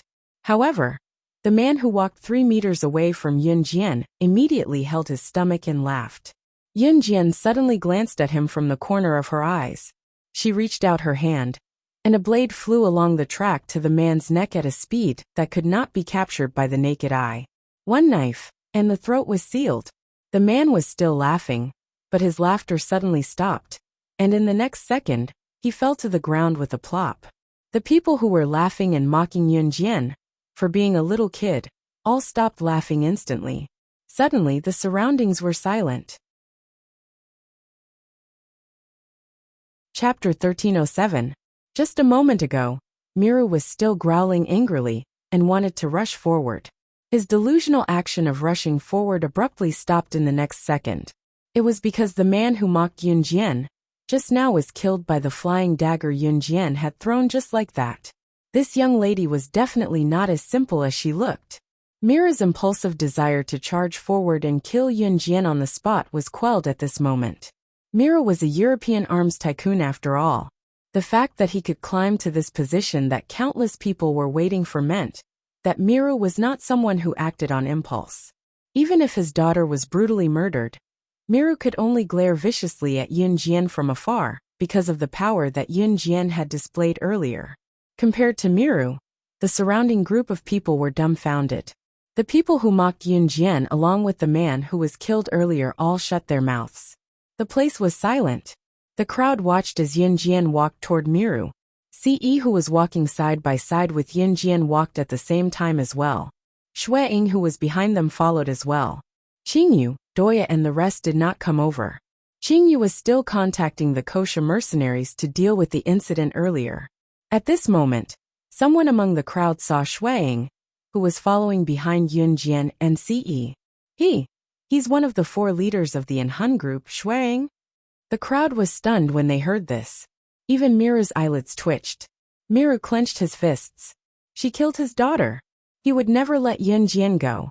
Just as Miru was thinking this, he suddenly noticed a slender and cold silhouette walking past him. Snake. Lizard twisted her seductive body and walked toward Yun Jian under Miru's gaze. Miru's heart skipped a beat. Snake. Lizard's cold face looked at Yun Jian, who had an equally cold expression. Miru thought that Snake. Lizard had a grudge against Yun Jian. Now that Snake. Lizard was heading towards Yun Jian. Could it be? Elder Snake Lizard. As long as you kill her for me and avenge my daughter, I will give you half of my financial resources and power. Miru couldn't wait to tear Yun Jian into pieces. Therefore, Miru had put in his capital this time. As long as he could kill Yun Jian, who had persecuted his poor daughter, Miru was willing to give up half of his wealth and power. Moreover, Miru knew that the condition he offered was very tempting. He was also certain that Snake Lizard would definitely agree. After all, if the kosher mercenaries could obtain half of the forces under the European arms tycoon, it would be enough to strengthen their international standing. What's more, killing this teenage girl should be a piece of cake for Snake Lizard, right? Miru's words did not receive any response from Snake Lizard. However, Miru was already confident that Snake Lizard would help him kill Yun Jian. Looking at Snake Lizard walking towards Yun Jian, while Yun Jian was frowning slightly, Miru was even more determined in his thoughts. In order to make Snake Lizard quickly kill Yun Jian for him, Miru even shouted at Snake Lizard, quick! Kill her quickly! Kill her! Kill her! And I will give you half of my financial resources and power. Miru's face turned red. It was the kind of red that came from anger. However, just as Miru finished speaking, Yun Jian's voice rang out. I am only worth half of your arms and power? Then wouldn't it be more worth it for me to kill you and take all your forces? Yun Jian's words made everyone present confused. What nonsense was this little girl talking about? Just as they were thinking about it, Snake Lizard had already walked in front of Yun Jian. However, before Snake Lizard could speak, a man's figure suddenly walked in through the gate. The man glanced around and locked onto Yun Jian. The man walked over and shouted at Yun Jian. SS. So you are here. Sister Snake Lizard has been looking for you for a long time. The man was Mad Dragon. Chapter 1308. As soon as Mad Dragon and Snake Lizard said that, everyone around them looked at Yun Jian in fear. Everyone stared at her. SS. If Yun Jian's acquaintances did not know what SS meant, everyone here knew what it meant. In the underworld, there was no one else who could be called SS other than Slaying God. Moreover, Snake Lizard called Yun Jian her sister. That man is Mad Dragon from an Hun group. Mad Dragon only joined the Kosha mercenaries recently. That means this young lady is Slaying God. In her past life, Yun Jian would attend such events as well, but every time she appeared, there would be an uproar from the crowd. Of course, other than the uproar from the small fries around them, the big shots around them narrowed their eyes and looked at Yun Jian provocatively. Miru's ability was not to be underestimated, but in an event like this, his status was at the bottom. Therefore, when he heard that Yun Jian was Slaying God, he recalled how he had asked Snake Lizard to kill Yun Jian. Miru felt as if he had been struck by lightning, and he stood rooted to the ground. Looking at the bewildered looks and squinting eyes of the people around her, Yun Jian was unfazed. She merely frowned. In the past, Yun Jian would use a human skin mask and an incredible disguise skill to turn herself into another person when she attended various events. Everyone in the underworld knew that, so even if they saw Yun Jian's face, no one would look for Slaying God based on Yun Jian's appearance. As time passed, no one would do such a stupid thing. Yun Jian knew that if she showed her real face today, everyone would think that she was wearing a human skin mask, and no one would be willing to investigate her face. Even if someone were to investigate, she had a way to kill them before they could track her down. In the past, the Kosha mercenaries did not have the ability to do that, but now, she had the ability to do it. Therefore, she did not have to disguise herself as another person anymore. Outsiders thought that she was very mysterious in her past life, but in reality, Yun Jian did not want to expose herself because she was afraid that she would not be able to protect herself after her identity was exposed. After all, the #1 position on the special agent ranking list was occupied by many powerful international figures. There were also countless people who were eyeing this position covetously. At the same time, Yun Jian had already reached her hand out to Miru. She took 2 steps toward Miru, her expression unchanged as she said, "Hand over your European firearms force obediently, and I'll leave your corpse intact." Yun Jian was never one to let her emotions get the better of her. To be honest, Yun Jian did not look for Milu today just for Maina. Maina's death was just an excuse. What Yun Jian wanted was Miru's European firearms force. Shui Ying, who was standing behind Ce, immediately knew that Ce did not intend to expose her identity when Ce glanced at him. However, compared to protecting Yun Jian, his young master was willing to do anything. Shui Ying gulped, cleared his throat gently, and turned to look at the crowd. The Hun organization has reached an agreement with the Kosha mercenaries. From now on, the Kosha mercenaries' business is the Hun organization's business. Anyone who disobeys will become the Hun organization's enemy. Shui Ying's words caused a commotion among the crowd. The strength of the Hun organization was well known to everyone. Such a powerful organization, their armed forces could even be compared to a developed country. Fortunately, the Hun organization had never intervened in any conflicts and had always remained neutral. However, today they had made an exception for the boss of the Kosha mercenaries, Slaying God.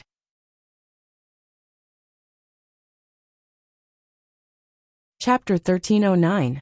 If the people present knew that this was Hun's leader's way of expressing his love for Kosha mercenaries' boss, Slaying God, they would have been dumbfounded.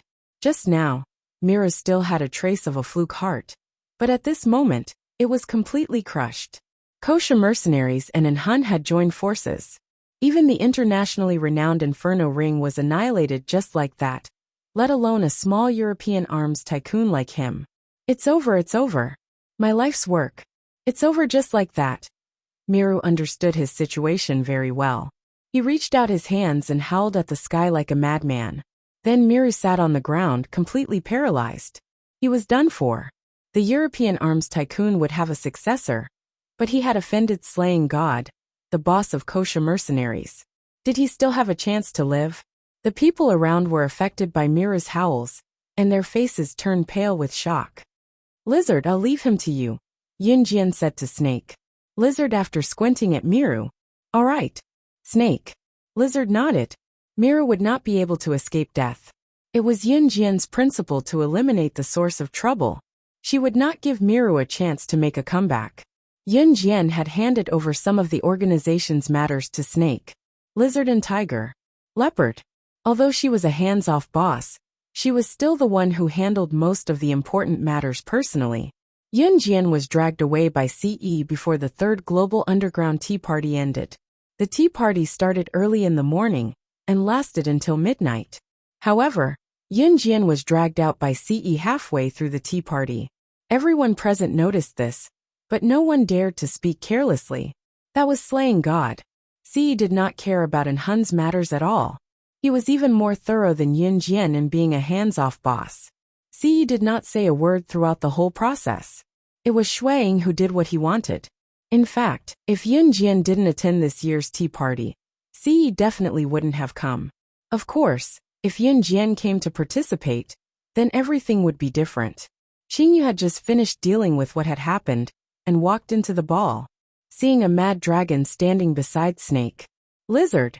Qingyu blinked and went over, turning to ask Snake. Lizard. Master, where's Sister Jian? Snake. Lizard turned around and was about to speak when Shuang, who was not far away, snatched the right to speak. Since there was no one around Shuang, he told Qingyu generously, the young master has brought the young mistress out for a while. Qingyu did not pursue the matter further. Country B was surrounded by deserts. Even the lush green lawns were scarce and water was scarce. However, the location of the tea party was chosen in the most prosperous area of Country B, although the most prosperous area here was probably only the poorest area of Country Z. But generally speaking, the places with water sources were the most prosperous places for a country to develop. There was a stream nearby that was very long. There were even fishermen fishing on the stream. The stream was quite wide as well, so it was just right for a boat. CE held Yunjian's hand all the way to the stream and saw a fisherman couple anchored their fishing boat by the shore. No matter how poor the locals were, they were not greedy. CE did not want to disturb the order of this place either. Therefore, CE pulled Yunjian over and spoke to the fisherman standing by the shore in the fluent local dialect with a smirk. Yunjian knew Country B's language. However, Country B was like Country Z. Every region had its own dialect. CE spoke to the fisherman couple in the local dialect, so Yunjian did not understand. Chapter 13:10. The fisherman's wife's words stunned Yunjian for a moment. He said that they were husband and wife. Yunjian was stunned. At the same time, she turned to look at CE. CE was very tall, and Yunjian wasn't short, but she wasn't tall either. Standing beside CE, Yunjian felt like a little bird that was dependent on him. When Yunjian raised her head, she could just see CE's smooth chin. His handsome features warmed Yunjian's heart. The fisherman's wife, who was this woman, covered her mouth when she saw this, and her smile became even more obvious. The woman smiled and reached out to pull Yunjian onto the boat in a very hospitable manner. At the same time, she said to Yunjian, "Newlyweds, the two of you are really compatible.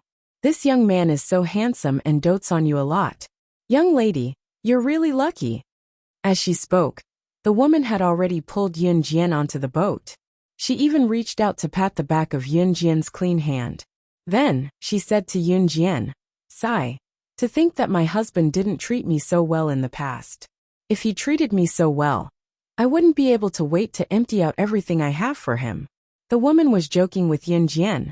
However, after hearing the woman praise CE, Yunjian was stunned again. She turned to look at CE, her eyes filled with great confusion. What exactly did he say to make the fisherman's wife praise him like this? Seeing that Yunjian had turned to look at him, CE smiled at Yunjian. It was the kind of smile that came from the bottom of his heart. After laughing, CE glanced at the fisherman and his wife, who were looking at him suspiciously from the corner of his eyes. Ce curled his lips and said to the fisherman and his wife in a dialect that Yunjian couldn't understand, "She can't leave me. She gets shy when she's 1 meter away from me." When the fisherman and his wife heard this, they said, "Oh," in a delaying tone. Then, the fisherman's wife reached out to pat the back of Yunjian's hand and said to Yunjian in Country B's language that Yunjian could understand, "Don't be afraid. Auntie and uncle aren't bad people." With that, the fisherman's wife praised Ce a few more times. Yunjian was baffled by what she heard. She really wanted to know what Ce had said to the fisherman and his wife. However, in front of the fisherman and his wife, the fisherman's wife, S paddle paddles as paddle, S and or nots paddle S paddles. Whenever Ce said a few words, the fisherman's wife would turn to Yunjian and praise Ce. Yunjian didn't really understand. Instead, she turned to glare at Ce with a pout. But what she got in return was Ce's innocent handsome face. This was the first time that Yunjian had suffered a setback. She had never been fooled like today, because she didn't understand the local dialect. There were many local dialects in the world. If all of them were added together, it would be impossible to count them all. Yunjian couldn't possibly learn all the dialects in the world in just over a decade. However, she didn't expect Ce to know this town's dialect. Just as she was thinking this, the boat suddenly swayed. Then Ce, who was sitting beside Yunjian, accidentally fell onto Yunjian. He suddenly fell onto Yunjian's body and pressed Yunjian against the paddle. This time, the fisherman and his wife quickly averted their eyes. After Ce accidentally pressed Yunjian against the paddle and was pushed up by Yunjian, the fisherman's wife chuckled and said in a language that Yunjian from Country B could understand. Chapter 13:11. The fisherman's wife's words caused Yunjian's face to turn bright red. Ce didn't reply, but she enjoyed this feeling very much. When the fisherman's wife saw that Yunjian was shy, she walked over and pulled Yunjian to the other side of the boat. At the stern of the boat, which was 3 meters away from Ce and the fisherman, she pulled Yunjian's hand and whispered to Yunjian, "Little girl, don't be shy. Little girl, don't be shy. And don't think that Auntie is long-winded. You don't know, but the man that Auntie teaches is the only one in our town who doesn't cheat. Auntie sees that we hit it off, so Auntie will teach you how to discipline men." As she spoke, the fisherman's wife looked over at Ce, who was sitting at the bow of the boat, and the fisherman's figure, who was paddling. When she saw that Ce and the fisherman weren't looking over, the fisherman's wife began to teach Yunjian her sure-kill technique. The fisherman's wife moved her head closer to Yunjian's ear, and Yunjian didn't resist. Then, the fisherman's wife's words slowly drifted out.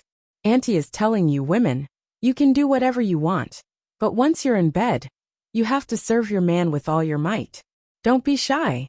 Yunjian was listening to everything the fisherman's wife said, but once she thought of herself and Ce after she finished listening to them, Yunjian's face couldn't help but turn red, and her heart thumped wildly. When the fisherman's wife pulled Yunjian back to the bow of the boat, where Ce and the fisherman were, and personally handed Yunjian's hand to Ce, the fisherman's wife looked at Yunjian with a "you and I know" look. She just wanted Yunjian and Ce to have fun in bed. When she thought of this, Yunjian lowered her head, and her face turned even redder. "What did you guys talk about?" To make matters worse, Ce was going to whisper in Yunjian's ear. "Nothing." Ce went to Yunjian's ear. Yunjian was numbed by the airflow from Ce's words, and she gently pushed Ce. "Xiaojian, you've become naughty." Ce smirked as he stared at her. His stare made Yunjian even more bashful. At this time, the boat went into a cave, and the fisherman and his wife stood in front of the boat, rowing. Both of them were very careful when they passed through the cave. After all, if they made a mistake, it was very likely that they would capsize in the cave. After all, there were a lot of sizes, and they were very united. People's rescue was the fisherman's life.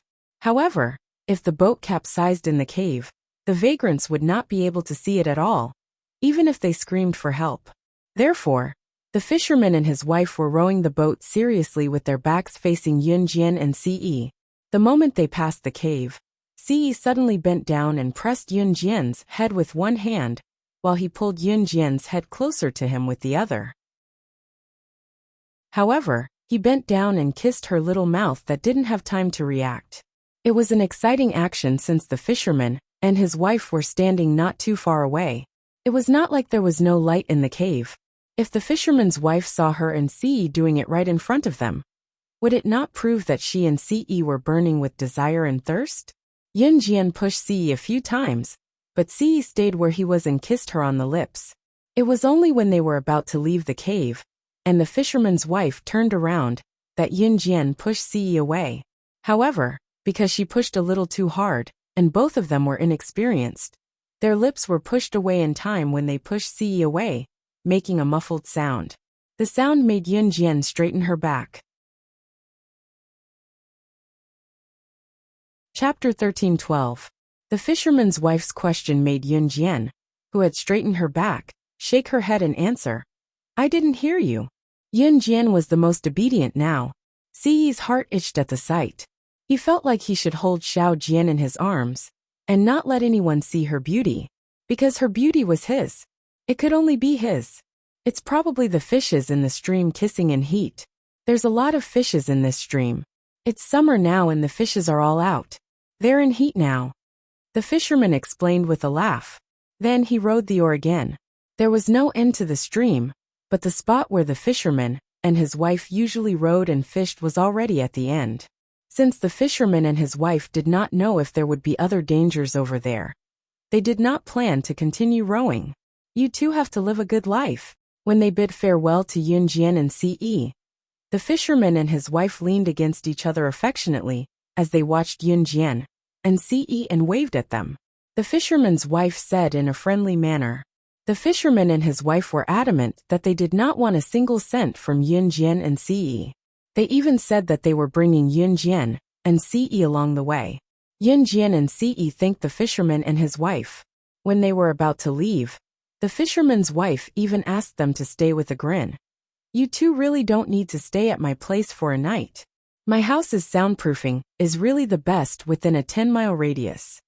The fisherman's wife's words made Yunjian blush again. Ce turned down the offer without hesitation.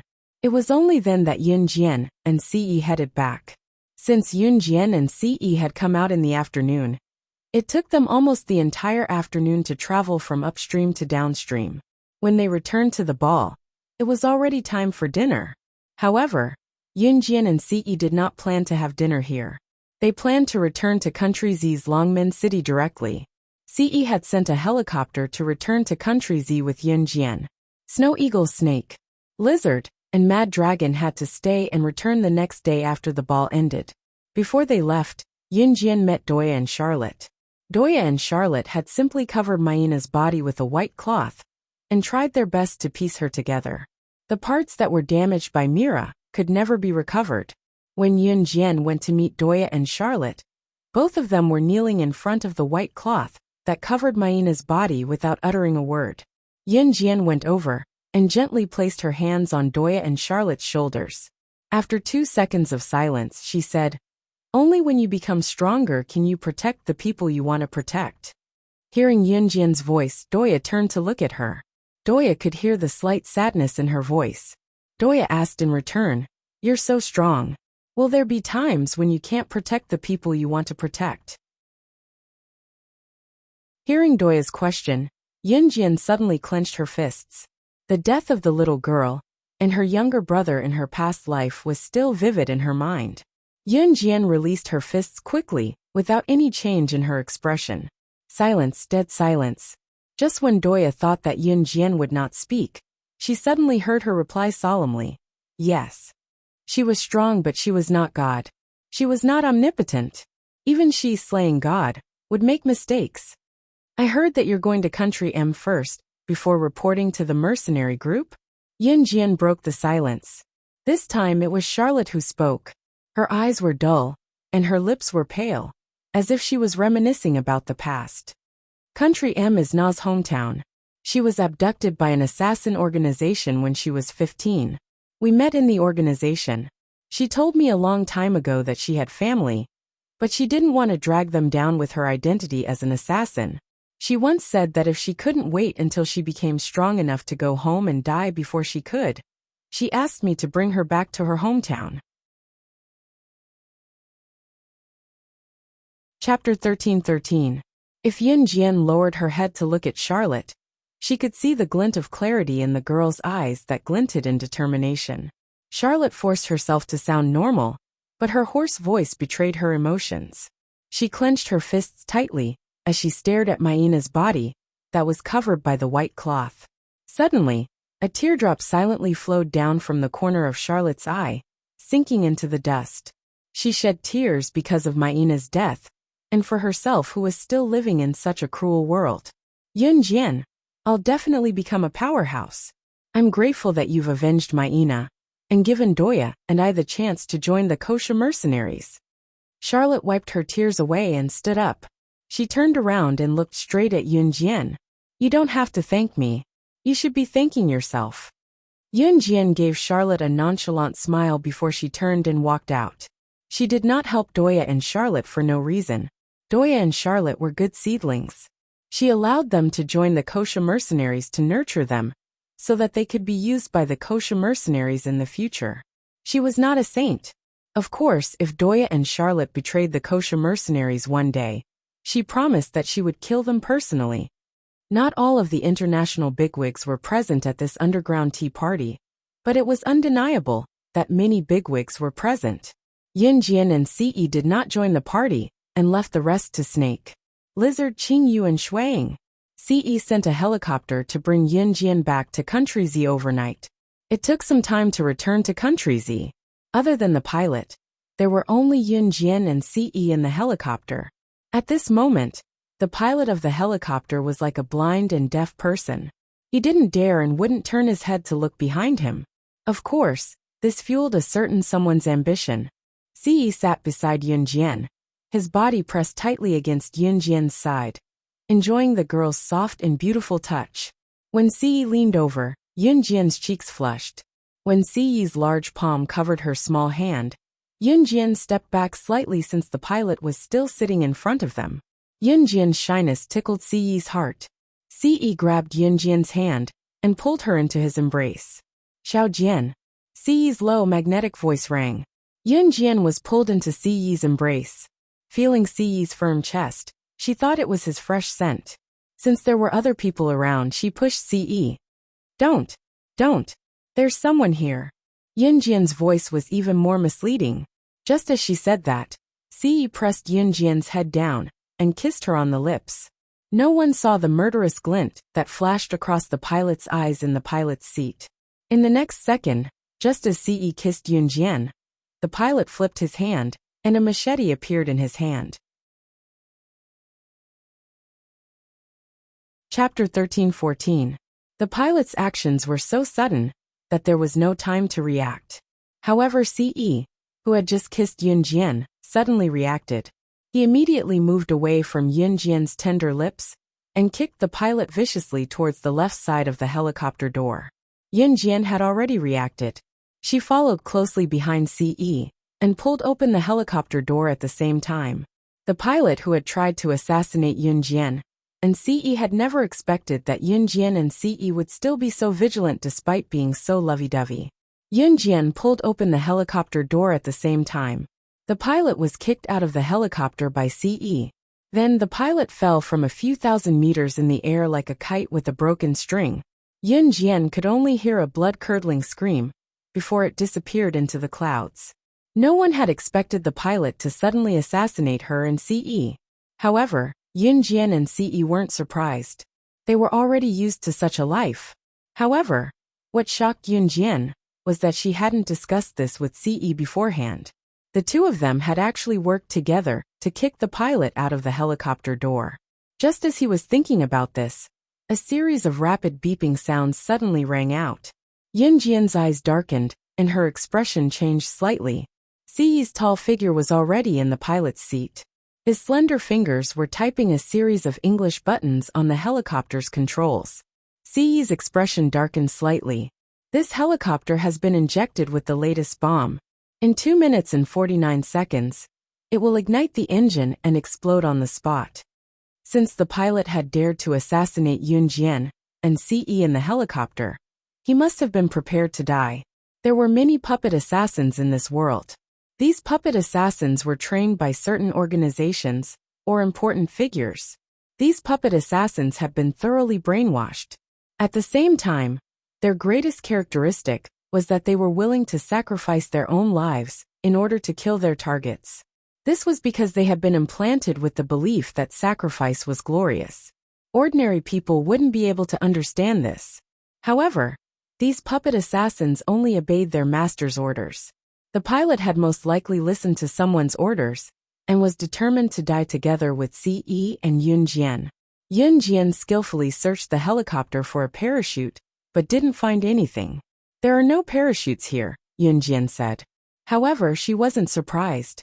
Since someone wanted her and CE dead, they definitely wouldn't have prepared a parachute for them. This helicopter had been sent directly by an Hun's organization by CE. This also meant one thing. An Hun was a traitor. But this wasn't the time to talk about it. I'll force the helicopter to the lowest point and prepare to jump off, CE said as he skillfully controlled the helicopter to descend. CE and Yunjian both knew how to pilot a helicopter. For people like them, piloting a helicopter was just a basic lesson. Okay, Yunjian nodded after hearing CE's words. At this moment, the helicopter's door opened. Yunjian stood in front of the door and grabbed the handle. In just a short while, CE had forced the helicopter to descend from a few thousand meters to a few hundred meters above the ground. There's a lake over there. We'll jump on the count of 3. CE changed the direction of the helicopter to a lake. Then, he stood behind Yunjian and wrapped his arms around her waist. At this moment, there were still 10 seconds before the bomb exploded. This was the fastest speed possible. They had to control the helicopter and jump from a few thousand meters above the ground in less than 3 minutes. If it was someone else, they would have been at a loss.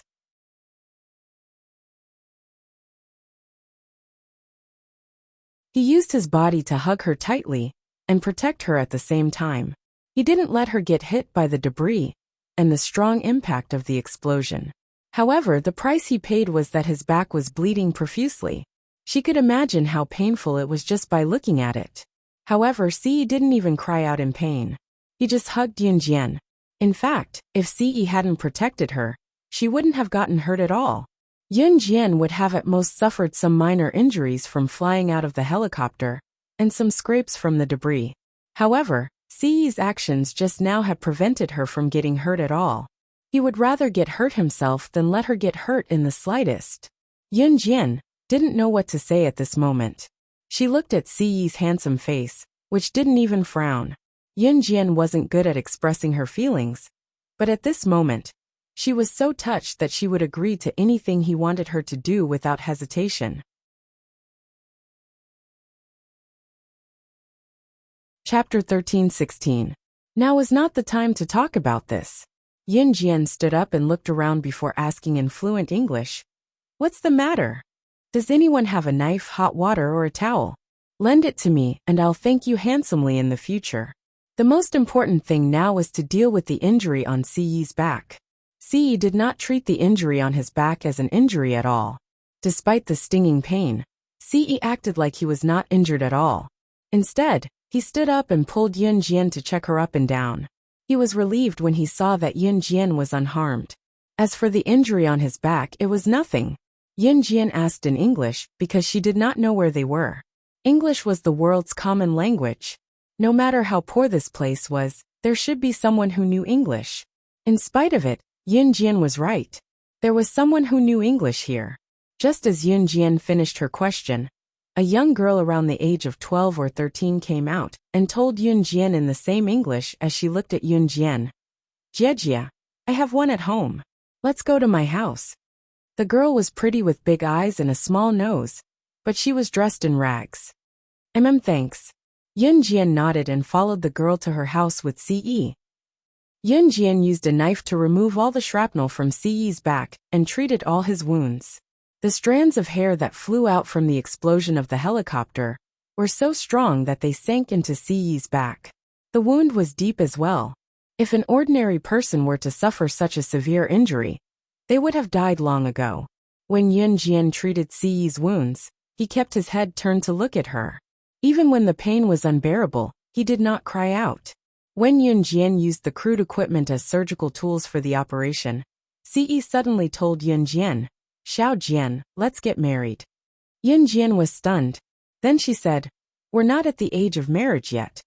Moreover, hadn't they already signed a marriage contract in the Yulong continent? Yun Jian's cheeks flushed slightly. "Let's go abroad to get a marriage certificate. Country will be enough." CE listed a bunch of countries where girls could get married at the age of 16. In the end, CE said, "When we're of age, we'll go back to country Z to get a marriage certificate." He couldn't wait to pluck her beauty. Yun Jian lowered her head, but she was actually avoiding CE's gaze out of shyness. After a while, Yun Jian said softly, "Okay, as long as you get better soon, we'll get married." Yun Jian agreed. He was already so hurt because of her. She thought about what CE had done for her. Yun Jian felt that she would give CE anything she wanted. Although the tools were temporary and could not even be considered surgical tools, the operation was a success. Just as Yun Jian came out of the straw hut, the little girl who had lent her the tools came up to her. "Jie, brother should be all right?" The girl asked obediently. "He's fine," Yun Jian said and thanked her. Yun Jian saw that the straw hut was filled with people. No doubt, they were all here to watch the show. When she came back just now, Yun Jian asked the girl where they were. Yun Jian also found out that they were in Country B, but they were about to leave the country. It was the border between Country B and another country. Just as the girl finished her question, a careless and ugly woman came out from the side. Glaring at the girl fiercely, she walked over and grabbed the girl's ear, scolding her in Country B's language that Yun Jian could understand.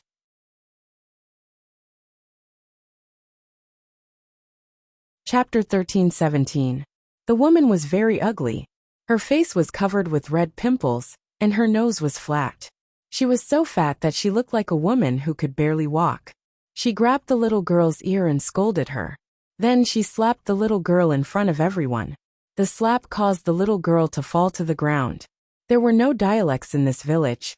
Everyone used Country B's language to communicate. Therefore, Yun Jian could understand the discussions of the people around her. After seeing the little girl being slapped by the woman in front of everyone, the surrounding people began to whisper. However, Yun Jian heard everything. "Lily is really pitiful. She lost her mother when she was young. Her father is really too much. He didn't take care of Lily since she was young, and didn't earn money to support the family. All these years, Lily went out to work to earn money for the family's expenses. What the hell is going on? Her father doesn't earn money, and goes out to play every day. That's fine, but he even married a hag. Sigh, this way, not only does Lily have to earn money herself, she also has to be beaten every day. Isn't that right? Do you know about this? 2 days ago, this hag accepted the betrothal gift from the neighboring village's village chief, Lameda. Hey, you don't know. Lameda is already 56 years old. One of his feet is already near the edge of his coffin. Lily is only 13 years old. If Lily marries him, Lily was the little girl who kindly brought Yun Jian and Ce home, and provided Yun Jian with the things she needed to complete the surgery. She even arranged for Yun Jian and Ce to stay in the thatched hut. Lily's clothes were very simple. At most, they could only cover some of the important parts of her body. It was already unimaginably tattered. After hearing the words of the surrounding people, Yun Jian finally understood Lily's background and situation. Yun Jian would never forget that Lily had helped her just now. Talk. What nonsense. Get the hell away from me. Lily's stepmother, who was also known as the hag, turned her head and shouted at the crowd, cursing them with a few words of abuse. After scolding, the woman turned her head and twisted Lily's ear. Then, she turned her head to look at Yun Jian. She didn't do anything to Lily again. Instead, she said angrily to Yun Jian, "Get the hell out of my house. My family can't afford to raise you too." As she spoke, the woman scolded Lily in a low voice. "Bah, you useless thing. Don't you think you've caused enough trouble? This time, He actually dares to bring back 2 living adults for this old lady. This old lady can't afford to raise them. In fact, the family's livelihood depended on Lily moving bricks to earn money. But all the money went to Lily's stepmother, a woman named Ya. Ya was the woman's name. It was a very pleasant name. But when it was applied to a woman, it was unbearable. No. Don't drive my sister and brother away, okay? I can earn more money. I can move bricks a few more times. I can do more work. Please don't drive my sister and brother away, okay?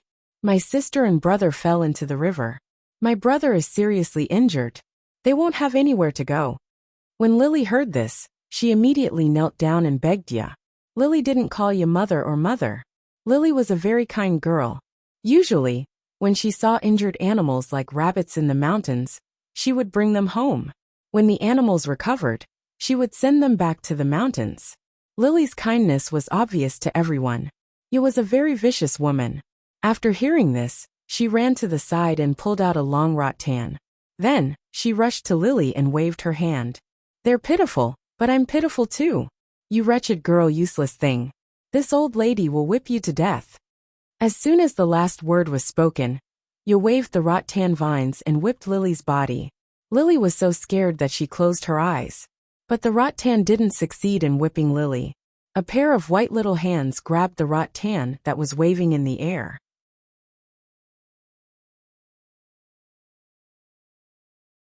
Chapter 13:18. Hearing Yunjian's words, Ya's eyelids twitched violently, especially when she saw Yunjian's sharp eyes. Ya was fierce and unruly, but she had never seen such a terrifying murderous intent in a little girl's eyes. Those eyes stared at her, as if she wanted to kill her. After all, Ya was just a little woman in Country B. She was shocked by Yunjian's stare, but then she pretended that she was not scared by Yunjian. After Ya cleared her throat, she scolded Yunjian back. Why should I let go just because you asked me to? Who do you think you are? You used my knife, water and towel, and you think you're in the right? Oh God, how can there be such a shameless person in this world? Ya began to wail loudly in a mournful voice. However, she saw that Yunjian had already pulled out the rattan. She waved it gently, and the rattan was directly caught by Yunjian. Then she whipped Ya hard. Ya fell to the ground after being whipped by the rattan. She took a few deep breaths. After being whipped to the ground, Ya actually did not feel any pain, but she began to shout loudly again. Oh God! You hit me. You killed me. My good intentions are not rewarded. If you say another word, I'll kill you right now. Yunjian's words directly interrupted Ya's crying. However, Yunjian threw away the rattan. She directly took out a dagger from her trouser pocket, then pulled the dagger out of the scabbard, and threw it at Ya. Yunjian did not use the butterfly knife, because she did not need to use it to deal with this kind of person. At that moment, the saber flew over Ya's head without missing a single bit. Ya suddenly froze in shock. She stood there in a daze. She could clearly feel the knife flying over her head. The knife flew over Ya's head and stabbed into the soil behind Ya. This unique skill shocked the group of people around. Without a doubt, Yunjian's move just now was really amazing. However, she saw Yunjian pull Lily aside and walk to the side. Ya was frightened by Yunjian. She didn't dare to make another move. At this time, Yunjian had already pulled Lily to her room. Lily told Yunjian a lot of things.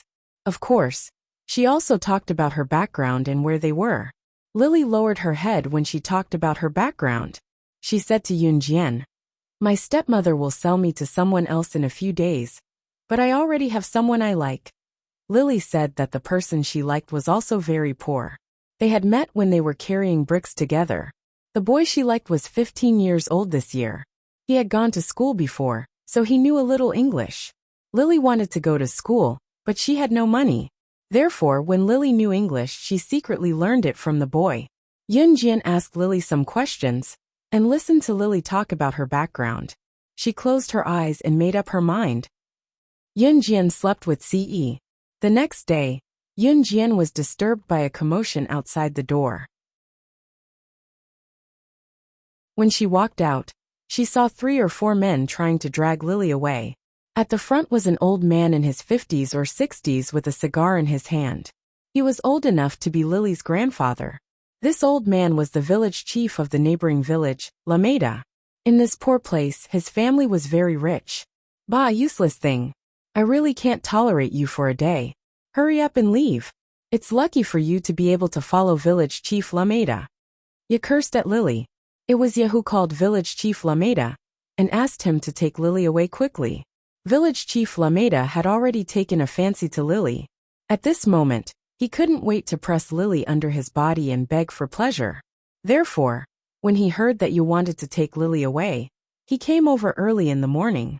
Yunjian saw village chief Lameda calling for people to drag Lily away. Seeing this scene, Yunjian's eyes darkened again. Just as the 3 to 4 men were about to put Lily into a sack and forcefully take her away, a sharp female voice sounded. Her voice carried an irresistible majesty.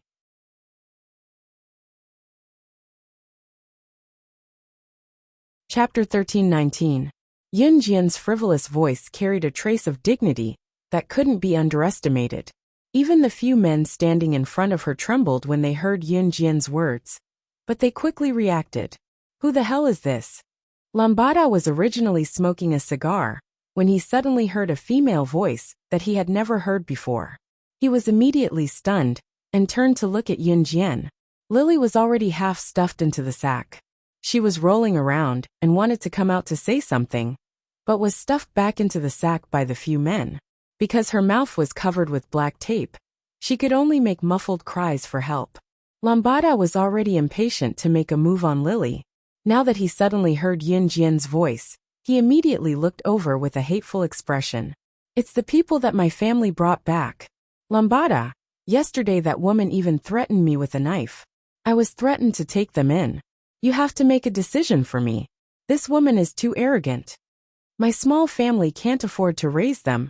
This is going to cost us our lives. Chief Lameda, you seem to have found a savior in front of Lambada. She started to cry for help, just like a rude and unreasonable shrew who wanted to catch a thief and find someone to reason with. However, Lambada naturally didn't want to get involved in this muddy water. Lambada's goal was only Lily. Hey, you deal with this matter yourself. I don't have the authority to deal with the matters of your village. Lambada didn't take Yunjian's words seriously. Instead, he waved his hand at Ya and impatiently pushed her away.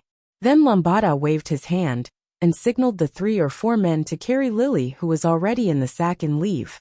Didn't you hear what I said? Just as Lambada waved his hand and signaled the 3 or 4 men to carry Lily away, Yunjian's voice faintly sounded again. This time, Lambada wasn't stunned by Yunjian's sharp words like before.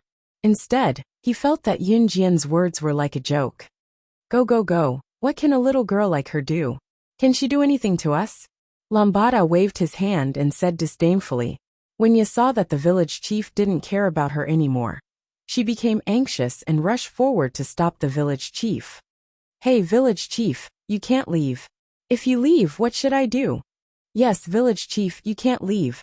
Scram! Lambada pushed you away. Just as he was about to order his men to carry Lily away, a voice rang out from behind him. Lambada felt as if someone had kicked him in the back. Then Lambada very clearly felt that he was kicked to the ground. After Lambada was kicked to the ground, he caught a glimpse of a black shadow passing by him at the speed of light and going straight for his 3 or 4 men. Bang, bang, bang.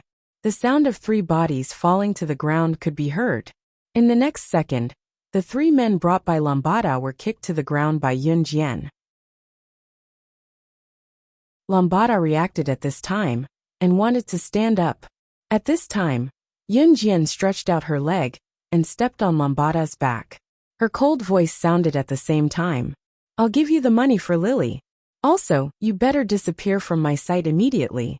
Otherwise, I'll call Pierre over tomorrow, and we'll have a good discussion. Yunjian's words made Ya and Lambada straighten their backs. Pierre, wasn't he the president of Country B?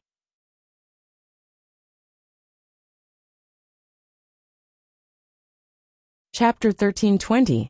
As luck would have it, she did know Country B's president Pierre. Looking at Ya and Lambada's shocked faces, Yunjian was extremely calm. You know Mr. President?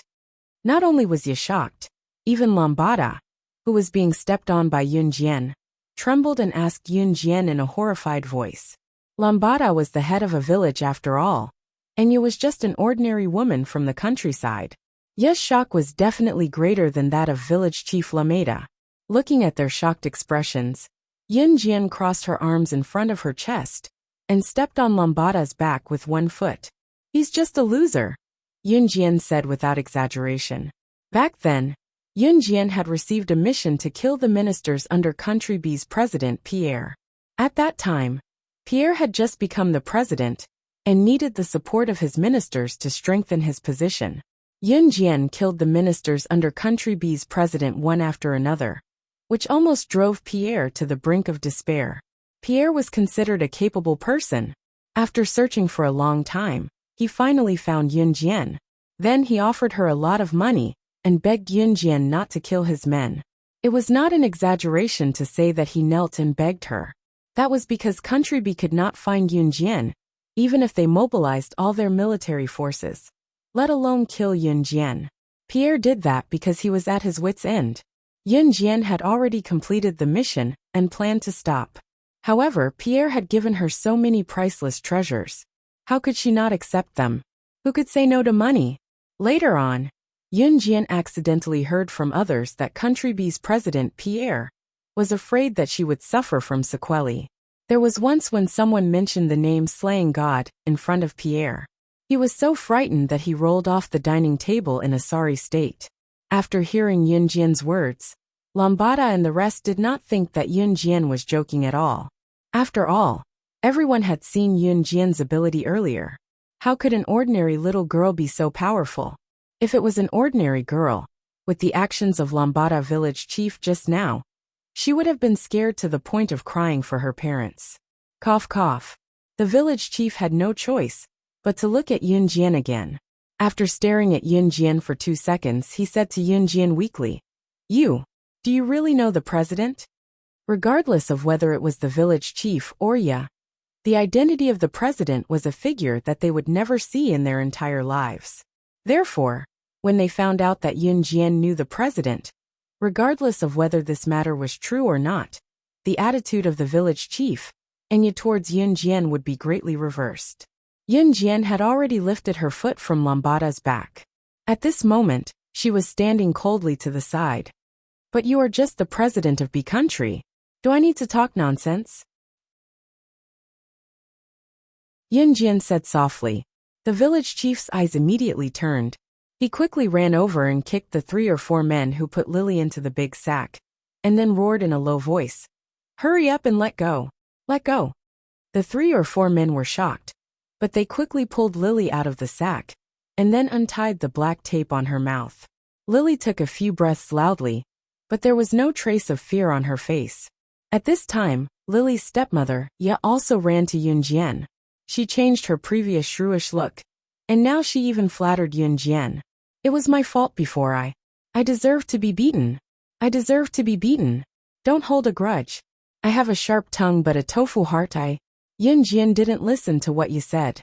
She took a step back, and then said to Ya, "I'm not interested in your business. We will stay here for 2 days, and all the money used will be paid back double."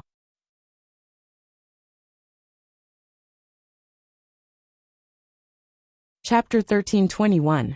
She was determined to get involved in Lily's affairs. Lily had helped her before, and Yun Jian had always been a vengeful person.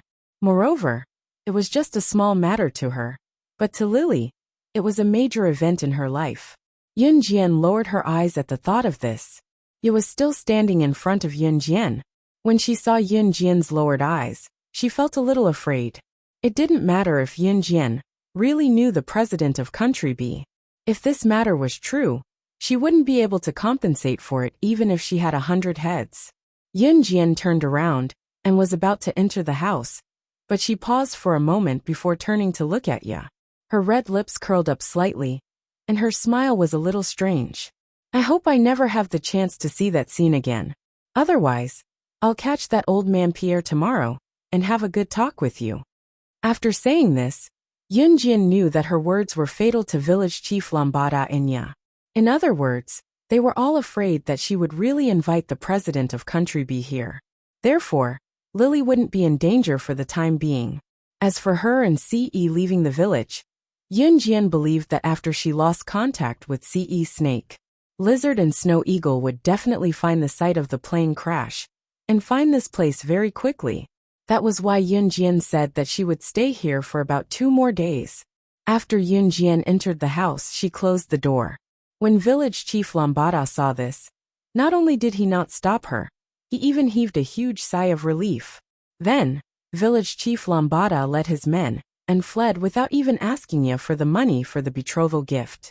Lily also heaved a huge sigh of relief, and Yi didn't dare to make things difficult for her. After Yunjian entered the house, she saw CE sitting at the head of the bed and watching her enter the house. When Yunjian saw this, she walked over and sat beside CE. Then, she stared at him for 2 seconds before shifting her gaze to his bare shoulders and back, and the hideous scar. She pursed her red lips and asked softly, "Does it still hurt?" She had already removed the shrapnel that pierced CE's back when the plane exploded. However, his back was still covered in scars that were hard to look at. CE had been injured before, but this time, it was purely because he did not want Yunjian to have any bruises, which was why he was heavily injured in exchange for it. Hearing Yunjian's slightly hoarse voice, CE pulled Yunjian into his embrace with his bare chest. "It doesn't hurt," he said softly to Yunjian. His voice was so gentle that it didn't sound like CE's usual style. The way he treated Yunjian was always different from the others. "Don't be like this in the future. You could have been fine." Yunjian was about to say something. CE covered her mouth in time. Yunjian braced her palms against CE's bare chest. She was afraid of touching the wound on CE's back, so she dared not hug him back. Although the wound on CE's back did not touch the heart or other organs, it hurt the most when it was a superficial wound. If an ordinary person was injured like this, they probably would not even dare to move. The slightest movement would cause unbearable pain. CE, however, did not care. His favorite Xiao Jian was right in front of him. How could he hold himself back? That would be. CE kissed Yunjian's lips. Soon, both of them had unknowingly removed their clothes. CE had even reached out to remove Yunjian's jeans. Just as he removed Yunjian's jeans, CE saw that Yunjian's panties were stained with blood. CE's brows furrowed deeply at the sight. Losing all of his emotions, he placed his hand on the bloodstain in Yunjian's panties, and was about to pull it off as he muttered, "What are you doing?"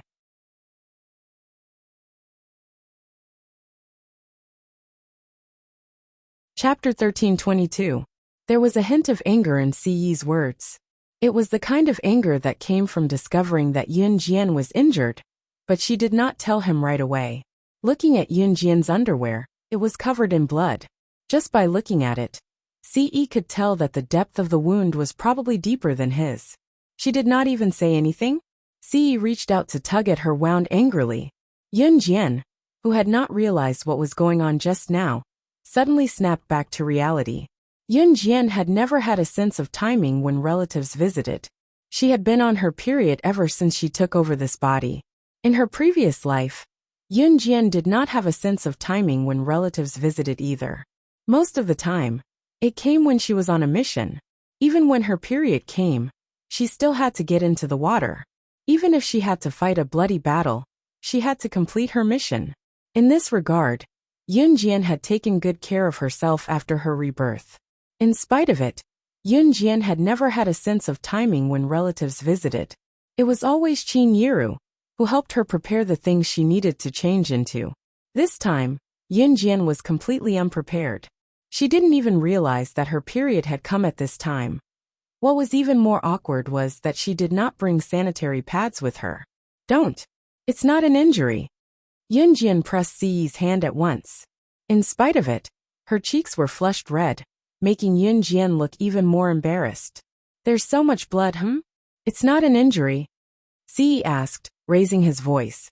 CE's brows were tightly knitted as he looked at Yunjian with worry written all over his face. CE had always been a man of action. He had pinned Yunjian down on the bed with one hand and tugged at her underwear with the other. Xiao Jian, you'll be mine sooner or later. I'll take a look, it's fine. Don't be scared. As Ce spoke, he had already pulled Yun Jian's underwear off. Yun Jian was so shy that she was about to curl into a ball. She quickly explained, "It's a physiological phenomenon. It's not an injury. As long as it's a girl, it'll come." Yun Jian swore that she had never been so embarrassed in her life. Ce did not even know this. Yun Jian, however, could understand. Ce did not believe Yun Jian's words. He even bent down to take a look. He checked Yun Jian from top to bottom. Only then did he believe it.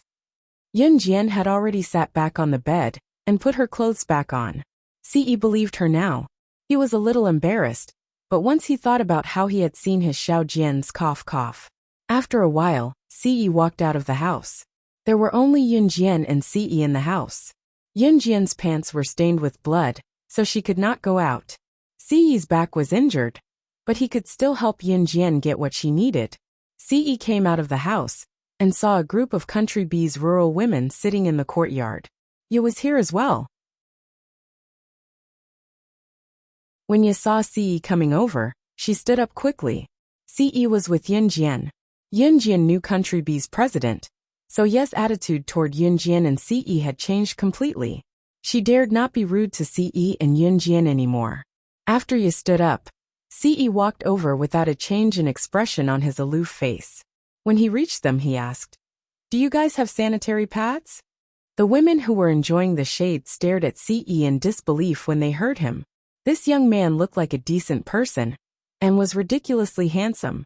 Why was his mind so dirty? What? Even Ye was stunned. Ce repeated himself bossily, "I need sanitary pads. I'll give you 2 minutes to hand them over."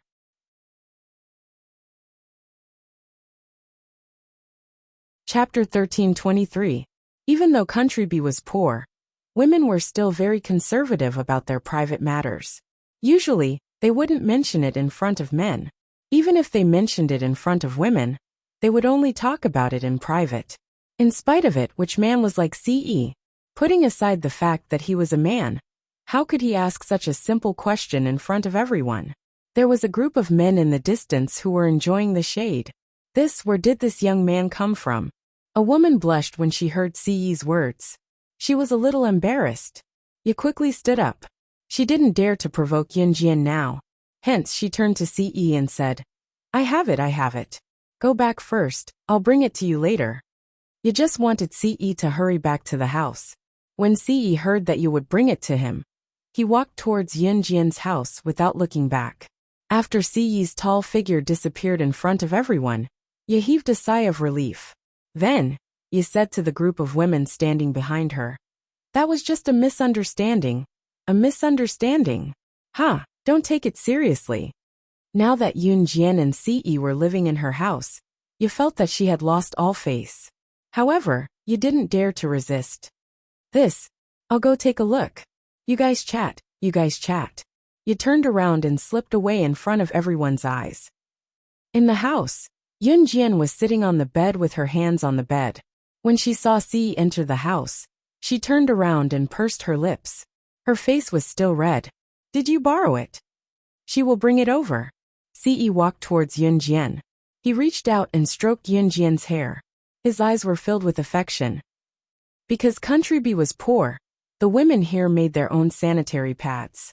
Some even recycled them. However, after knowing that Yun Jian was acquainted with Country B's president, Ye didn't dare to act rashly. Hence, Ye brought Yun Jian a very clean one that no one had used before. After Yun Jian had changed into a pair of loose pants, Ce pulled Yun Jian outside the house to cool off. Ce didn't look embarrassed at all, but Yun Jian's face was red. Ce was holding Yun Jian's small hand and squeezing her hand in his big palm. At this moment, they were sitting on one of the few wooden benches in the courtyard, as leisurely as an old lady and an old man in the countryside. If Adam were to see them like this, he might laugh out loud and say that his young master and young madam were living the lives of old people. At this moment, a group of people suddenly rushed into the courtyard. Yun Jian turned her head slightly and saw that the person leading the team was the village chief of Lameda. The village chief, Lambada, was leading a group of villagers towards Yun Jian and CE with hose in their hands. She said that she knows our president, but that's a lie. I've already sent people to ask, how could our president meet such a small figure? Damn it, she dared to treat us like this yesterday. Today we'll kill her. Whoever knocks her down will get this woman. Today Lambada had brought a group of villagers over. At this moment, he was glaring fiercely at Yunjian, as if he wanted to get back at Yunjian for yesterday's anger. Hearing this, Siyi's face instantly darkened. At this moment, a huge helicopter flew from afar to a nearby lawn. The sound of the helicopter's wings was deafening. When it was about to land on the ground, the helicopter's door opened. A handsome man with a scary scar on his neck poked his head out. He was carrying a short and fat middle-aged man, and he threw him out of the helicopter. After being thrown out, the man landed on the ground. The surrounding people were a little suspicious. Chapter 13:24. The short, plump middle-aged man, who was thrown down from the helicopter by the handsome man with a deep scar on his neck, was Country B's president Pierre. Pierre was Country B's president. Village Chief Lambada had someone above him. When President Pierre traveled in the past, the village chief had caught a glimpse of him from afar. That was how Village Chief Lambada recognized Pierre as their country's president. Country B was small in size, but had a large population, which was one of the main reasons for the country's poverty. Country B was also a country. To Village Chief Lambada and the rest, Pierre was perhaps an important figure that they would never see in their lifetime. Therefore, Village Chief Lambada and the rest were taken aback when they saw Pierre out of the blue, especially when Village Chief Lambada and the rest had denied the fact that Yunjian knew Pierre. Now they saw a strange man throwing Pierre down from the helicopter. Seeing this, Mayor Lameda and the rest of the villagers could not help wondering if the man with the scar on his neck, who had thrown Pierre off the helicopter, was in cahoots with Yunjian. Just as they thought about it, Pierre, who was thrown to the ground, had already gotten up. Village Chief Lambada and the rest were still in a daze. Snow Eagle, who was standing on the helicopter, jumped down handsomely from the helicopter that was at least 5 meters above the ground and landed steadily on the ground. After Snow Eagle jumped down, Snake Lizard followed suit. You found him. You should let me go now, Pierre asked weakly as he watched Snow Eagle and Snake Lizard walk past him. He shook his fat body and asked weakly. However, Snow Eagle and Snake Lizard ignored him.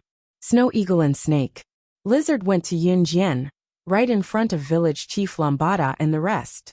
Snow Eagle went to Yunjian and CE and greeted them respectively. Young madam, young master. Snake Lizard, on the other hand, greeted them directly.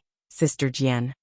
Village Chief Lambada and the rest knew that Snow Eagle and Snake Lizard were most likely Yunjian and CE's men from the moment Snow Eagle and Snake Lizard appeared. Therefore, he wasn't too surprised at this moment, but he was still sweating in his heart. Especially Lambada Village Chief. One must know that just now, Lambada Village Chief had brought all the villagers with hose to look for Yunjian. That was because Village Chief Lambada had heard from someone. That person said that if a nobody like Yunjian knew President Pierre, how could she appear in such a small place? That person said that Yunjian was most likely bluffing. Therefore, Lumamada rushed over with his men. He tried to cause trouble for Yunjian. Yesterday, Yunjian had interrupted him, and her words were not so pleasant. The village chief had always remembered this in his heart. However, the moment he saw Pierre, he felt as if he had accidentally offended someone he shouldn't have. Therefore, Lambada swallowed hard and didn't dare to say anything else. Seeing the two people who had forcibly kidnapped him call out to Yunjian and CE respectfully, Pierre wasn't stupid. He immediately reacted. Yunjian and CE were most likely their bosses. Pierre stuck out his belly. After all, he was the president of Country B, so naturally, he couldn't show any fear. Therefore, Pierre ordered Yunjian and CE. You. Who are you? Why did you kidnap me? I order you to quickly release me. Otherwise, this is my country. When my soldiers chase you here, they will definitely. Before Pierre could finish, Yunjian, who stood opposite him, snorted and said, You're not the only one. Pierre, looks like you still haven't learned your lesson from 4 years ago. Do you need me to kill all your ministers before you know your place? Yun Jian had also just debuted not long ago. Her mission was to assassinate Pierre's ministers. At that time, Pierre was so scared that he couldn't eat. Pierre hadn't heard a young girl's tone in a long time that could reach such a level. This young girl's tone. Why was it so similar to the woman in his memory, who had killed countless of his ministers, and finally gave away half of the country's gold and silver treasures? Chapter 13:25. As Pierre spoke, he was so scared that he sat down on the ground. Pierre saw Yun Jian gently raise her right index finger. She put her right index finger on her lips and made a shu gesture that made Pierre feel that Yun Jian was very strange. Pierre was so scared that he sat down on the ground. It wasn't because he felt that Yun Jian's gesture was very strange. It was because of Yun Jian. The shu gesture she made just now was exactly the same as the gesture of the woman he had always been afraid of, who had even disturbed him for several years. Even when he saw her in his dreams, he would be scared awake. This also meant that the girl standing in front of him was indeed. Pierre didn't dare to say the word kill again, because Yun Jian made a shu gesture. At this time, he saw Yun Jian gently curve her lips. She looked at Pierre with a smile that hit a dagger. Sure, you didn't see anything, so nothing happened today. Otherwise, I don't recommend revisiting the old events of 4 years ago. Yun Jian gave people the feeling that they felt their hair stand on end. It was a feeling of horror that came from the bottom of their hearts. Pierre couldn't help but shake his fat body, then swallowed his saliva. He really didn't dare to say anything. Their country B's president actually knew Yun Jian. And looking at the situation, why did it seem that he was very afraid of Yun Jian? The village chief, yeah, and the women and men standing around were all dumbfounded. Let's go. Yun Jian wasn't interested in what happened next. She looked up at Ci's handsome side profile, and then said. As they spoke, the two of them walked over to the helicopter. A rope hung down from the helicopter. When the helicopter wasn't on the ground, people would pull this rope and climb up. Yun Jian and Ce walked side by side to the helicopter. She suddenly saw a timid girl hiding in the distance and looking at her. It was Lily. Lily was looking at her from afar with a grateful gaze. Seeing Yun Jian turn to look at her, Lily waved at Yun Jian and said softly, "Sister, goodbye." Yun Jian raised her eyebrows. She turned to look at Pierre, and then pointed at Lily. "Pierre, I like this little girl very much. I've already acknowledged her as my little sister. If I hear any dissatisfaction from her the next time I come to Country B, I believe that with my ability, it won't be a problem to bomb Country B easily. It would be easy for the kosher mercenaries to bomb Country B." Pierre was so scared that he quickly knelt down and kowtowed to Yun Jian. "How would I dare? I will definitely treat her as my own daughter." With Pierre's words, Yun Jian believed that Lily would definitely be happy. Pierre knew her rules. Yun Jian turned to look at Lily, only to see Lily looking at her and winking at her. Seeing this, Yun Jian smiled faintly.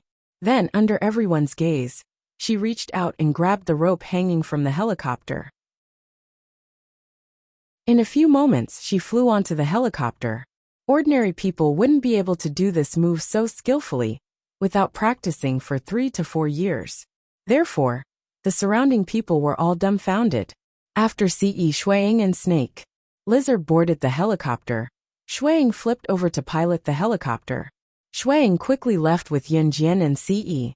As for the helicopter, there would naturally be someone to deal with it. Of course, this wasn't something that Yun Jian and Ce could handle. It wasn't until Yun Jian and Ce were far away that Pierre heaved a sigh of relief. Then Pierre forced a smile at Lily. Pierre waved at Lily. He was so polite that Lomata, and you felt a little awkward. "Little girl, let me be your father in the future, okay? Do you want to live in the palace with me? I will definitely treat you very, very well."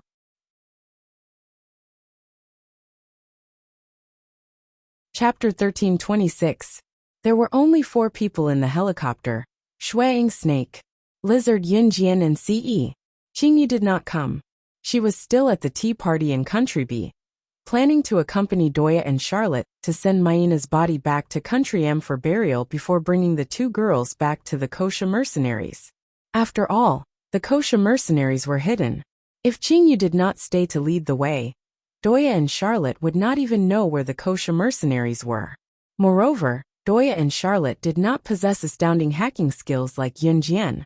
If they were to hack and search for the Kosha mercenaries' specific location, they would need to possess skills as strong as Yun Jian's to locate the Kosha mercenaries.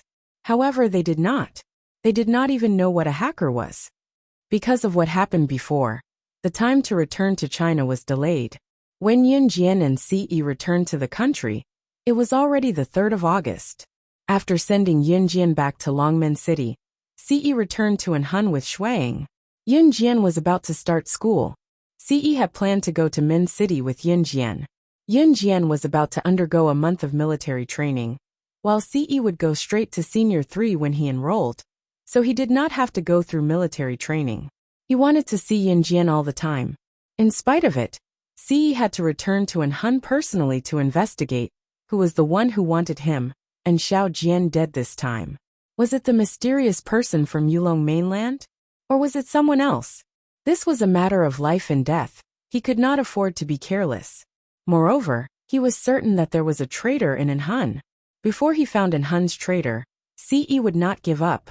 Hence, Ce could not say when he would return. Before they left, Ce hugged Yun Jian and told her, "Xiao Jian, I'll definitely bring our overseas marriage certificate back the next time I come back." At that time, it would be reasonable for him to want to do something to her.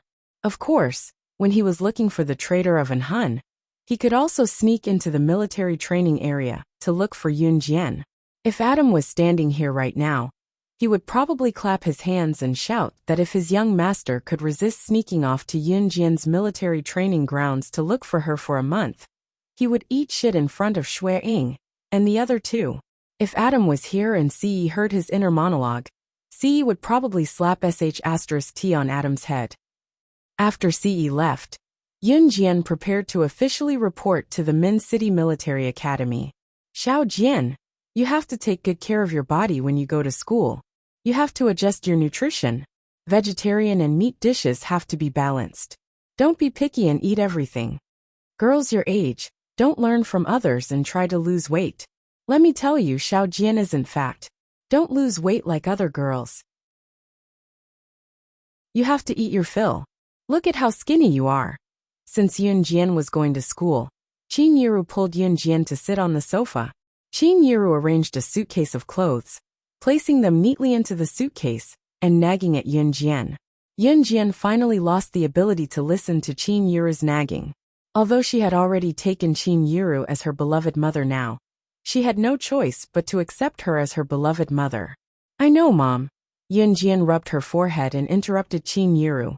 Okay, I won't say more then. We have to get ready to leave now." "Alright, Xiao Jian, did you bring enough change? Do you want me to get you some? You're taking the bus to Min City today, and you'll have to take the bus back. I'll get you some change. Wait for me, I'll get it for you."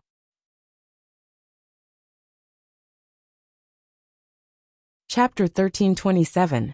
Qin Yiru was very naggy now, but she was not to be blamed. Anyone who saw their children about to leave them and enter high school, which also meant that their daughter was about to leave them and go to another city, would become like this. To Qin Yiru, no matter how extraordinary Yun Jian's performance was previously, she was just her daughter in Qin Yiru's heart. She was just an ordinary girl. Yun Jian did not want to listen to Qin Yiru's nagging, but she felt warmth in her heart. Being able to enjoy a mother's love was a luxury to her in her previous life. It was because she no longer had a mother. Yun Jian felt that her rebirth was not in vain now that she was reborn, and had a wonderful mother like Qin Yiru. She was even glad that she could be reborn, because of the sandalwood box. Coming.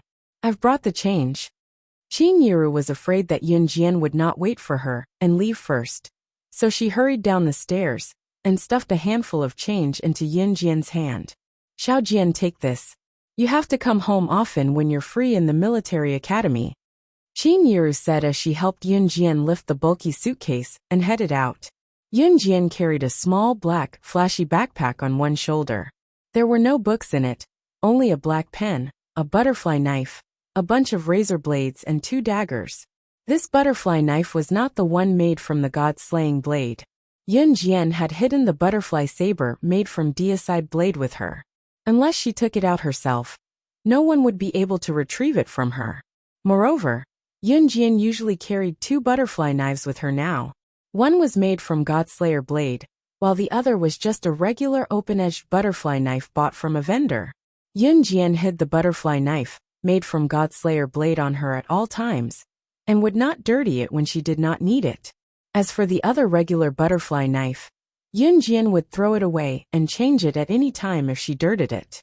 Carrying the small backpack on one shoulder, no one would have imagined that Yunjian was such a sweet-looking girl with a hint of beauty and a delicate face that would mesmerize any man who saw her. What was hidden in the backpack were not books but a bunch of knives of all kinds. Seeing Qin Yiru snatching her bulky suitcase, Yunjian quickly went over to take it back and told Qin Yiru, "Mom, I'll take it myself." As she spoke, Yunjian did not let Qin Yiru take the suitcase from her. "Hey child, Mom isn't old yet," Qin Yiru called out in relief. Qin Yiru sent Yunjian to the bus station personally, and watched the bus leave slowly. After an hour or 2 of journey, Yunjian finally arrived at Min City from Longmin City. Yunjian pulled her suitcase to the entrance of Min City's military academy after getting off the bus. This was not her first time coming to Min City's military academy. However, due to Yunjian's antics last time, her Year 1 and Year 2 classmates had already been promoted to Year 2 and Year 3. Year 3 students had already graduated. Moreover, this was the military training period, which meant that Yunjian would not see any familiar faces. Chu Ning and the other 5 were still on summer break. Only the new Year 1 students would rush to school to participate in the month-long military training. Even the instructors who were fighting to have Yunjian join their team would not appear during this month. As the school attached great importance to this military training, they had sent national senior instructors to train the new batch of students. Yunjian's lips curled up at the thought. She was looking forward to the senior instructors' training. Her new life would begin here as well.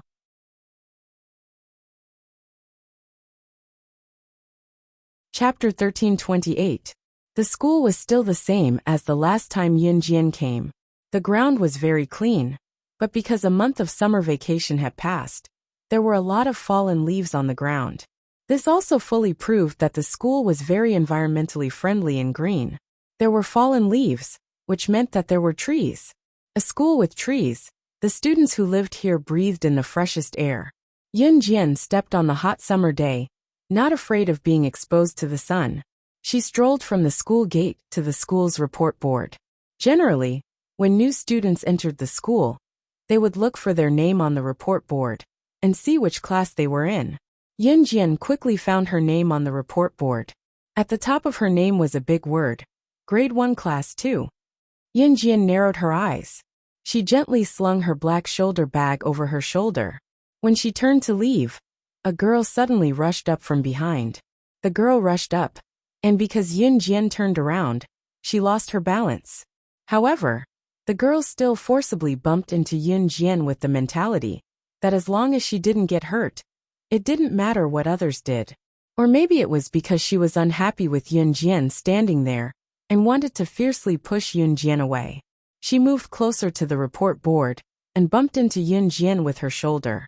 If it was an ordinary person, they would probably have been hit. Yunjian just narrowed her eyes. She didn't even turn her body. She just moved her feet slightly to the side and moved her body away from the girl's momentum. The girl didn't stop for a moment and actually bumped into a boy who was standing in front of her. He was at least 200 pounds and reeked of sweat. This boy's body reeked of sweat. The smell was so strong that the girl who tried to push Yunjian almost vomited her breakfast. The surrounding people were all young boys and girls who were in puberty. When they saw the girl pounce on a boy, they all shouted, "Oh!" The girl quickly pushed away the boy who reeked of sweat. Then, she quickly reacted and pointed at Yunjian and scolded her. "Why did you dodge just now? If you didn't dodge, I wouldn't have bumped into him." And I wouldn't have made a fool of myself. If I don't dodge, am I supposed to let you hit me? Yunjian sneered. She ignored the girl and walked straight to class 1-2, with her shoulder bag. No matter how the girls shouted behind him, he ignored them all. After Yunjian entered the classroom, she casually found a seat and sat down. She was surrounded by new classmates. Yunjian did not know them, and they did not know Yunjian either. Even the teachers and students sitting on the podium did not recognize any of them. After Yunjian placed her shoulder bag on the seat and sat down, the girl sitting beside Yunjian suddenly expressed her goodwill. Hello, my name is Linwan. What's your name? Seeing that someone was trying to please her, Yunjian replied indifferently, Yunjian. She had always been a cold person. The girl named Lin Wan did not take offense. Instead, she smiled at Yunjian and asked, Yunjian, your name is very nice. Can we be friends? Since they were unfamiliar with this place, most girls were used to looking for friends first. Yunjian nodded slightly. This Lin Wan was very interesting. As she spoke, she always liked to say things that could make people laugh. Soon, the girls sitting around Yunjian were all amused by Lin Wan and laughed. Even Yunjian could not help but smile. After talking for almost 10 minutes, Yunjian suddenly saw a person walk in through the door. This person was the girl who scolded Yunjian on the report board. Yunjian lowered her eyes. Such a coincidence. Just as she was thinking this, Lin Wan had already pulled Yunjian's hand and said, Yunjian, can you accompany me to the restroom? Yunjian agreed. Lin Wan gave her a good first impression. When the two came back from the restroom, Yunjian suddenly saw that her small black backpack had been thrown on the ground. All kinds of knives in the backpack were exposed in front of the surrounding students. The girl who scolded Yunjian on the report board was now stepping on Yunjian's small backpack. Seeing that Yunjian had come back, the girl laughed a few times and mocked. TSK, this student's backpack doesn't even have a single book. Hey, it's full of knives. We're a military school. But what are you trying to show by having knives in your backpack? Are you trying to show that you're special? Or do you want others to think that you're different from us?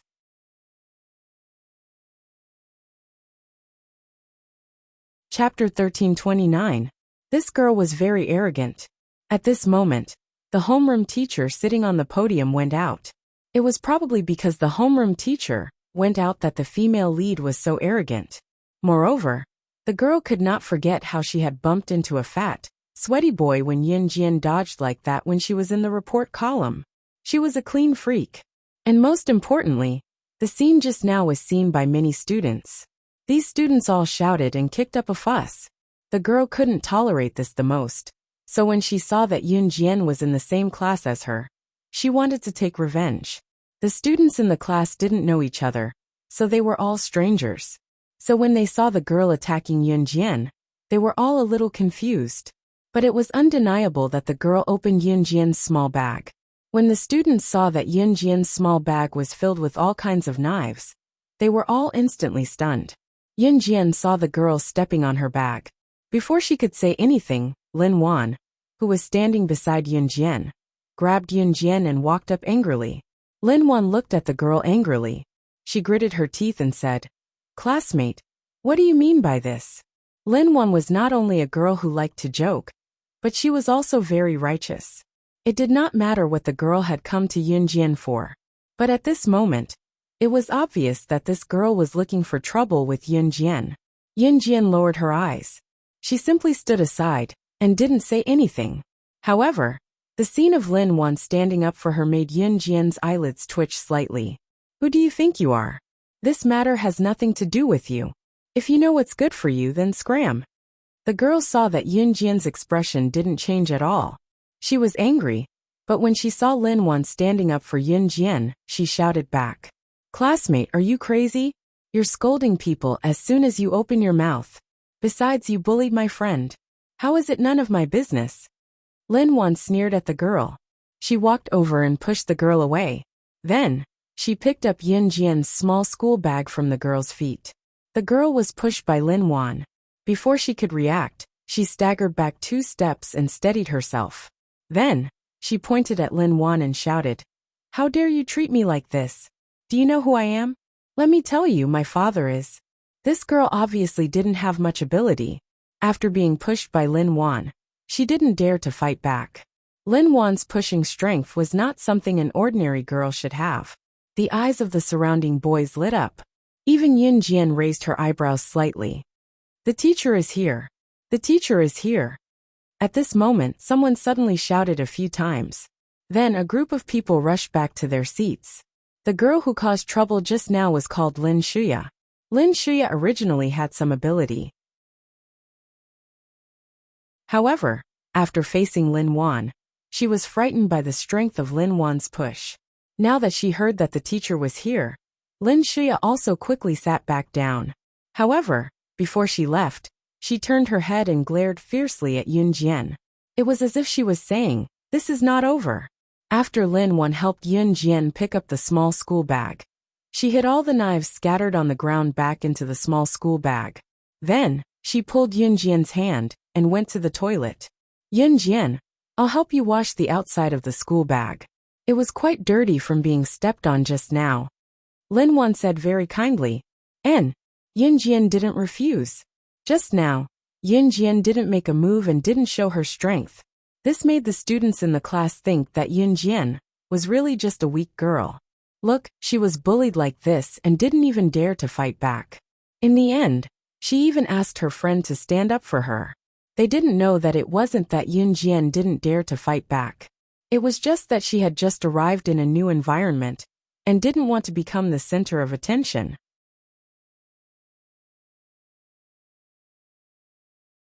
Chapter 1330.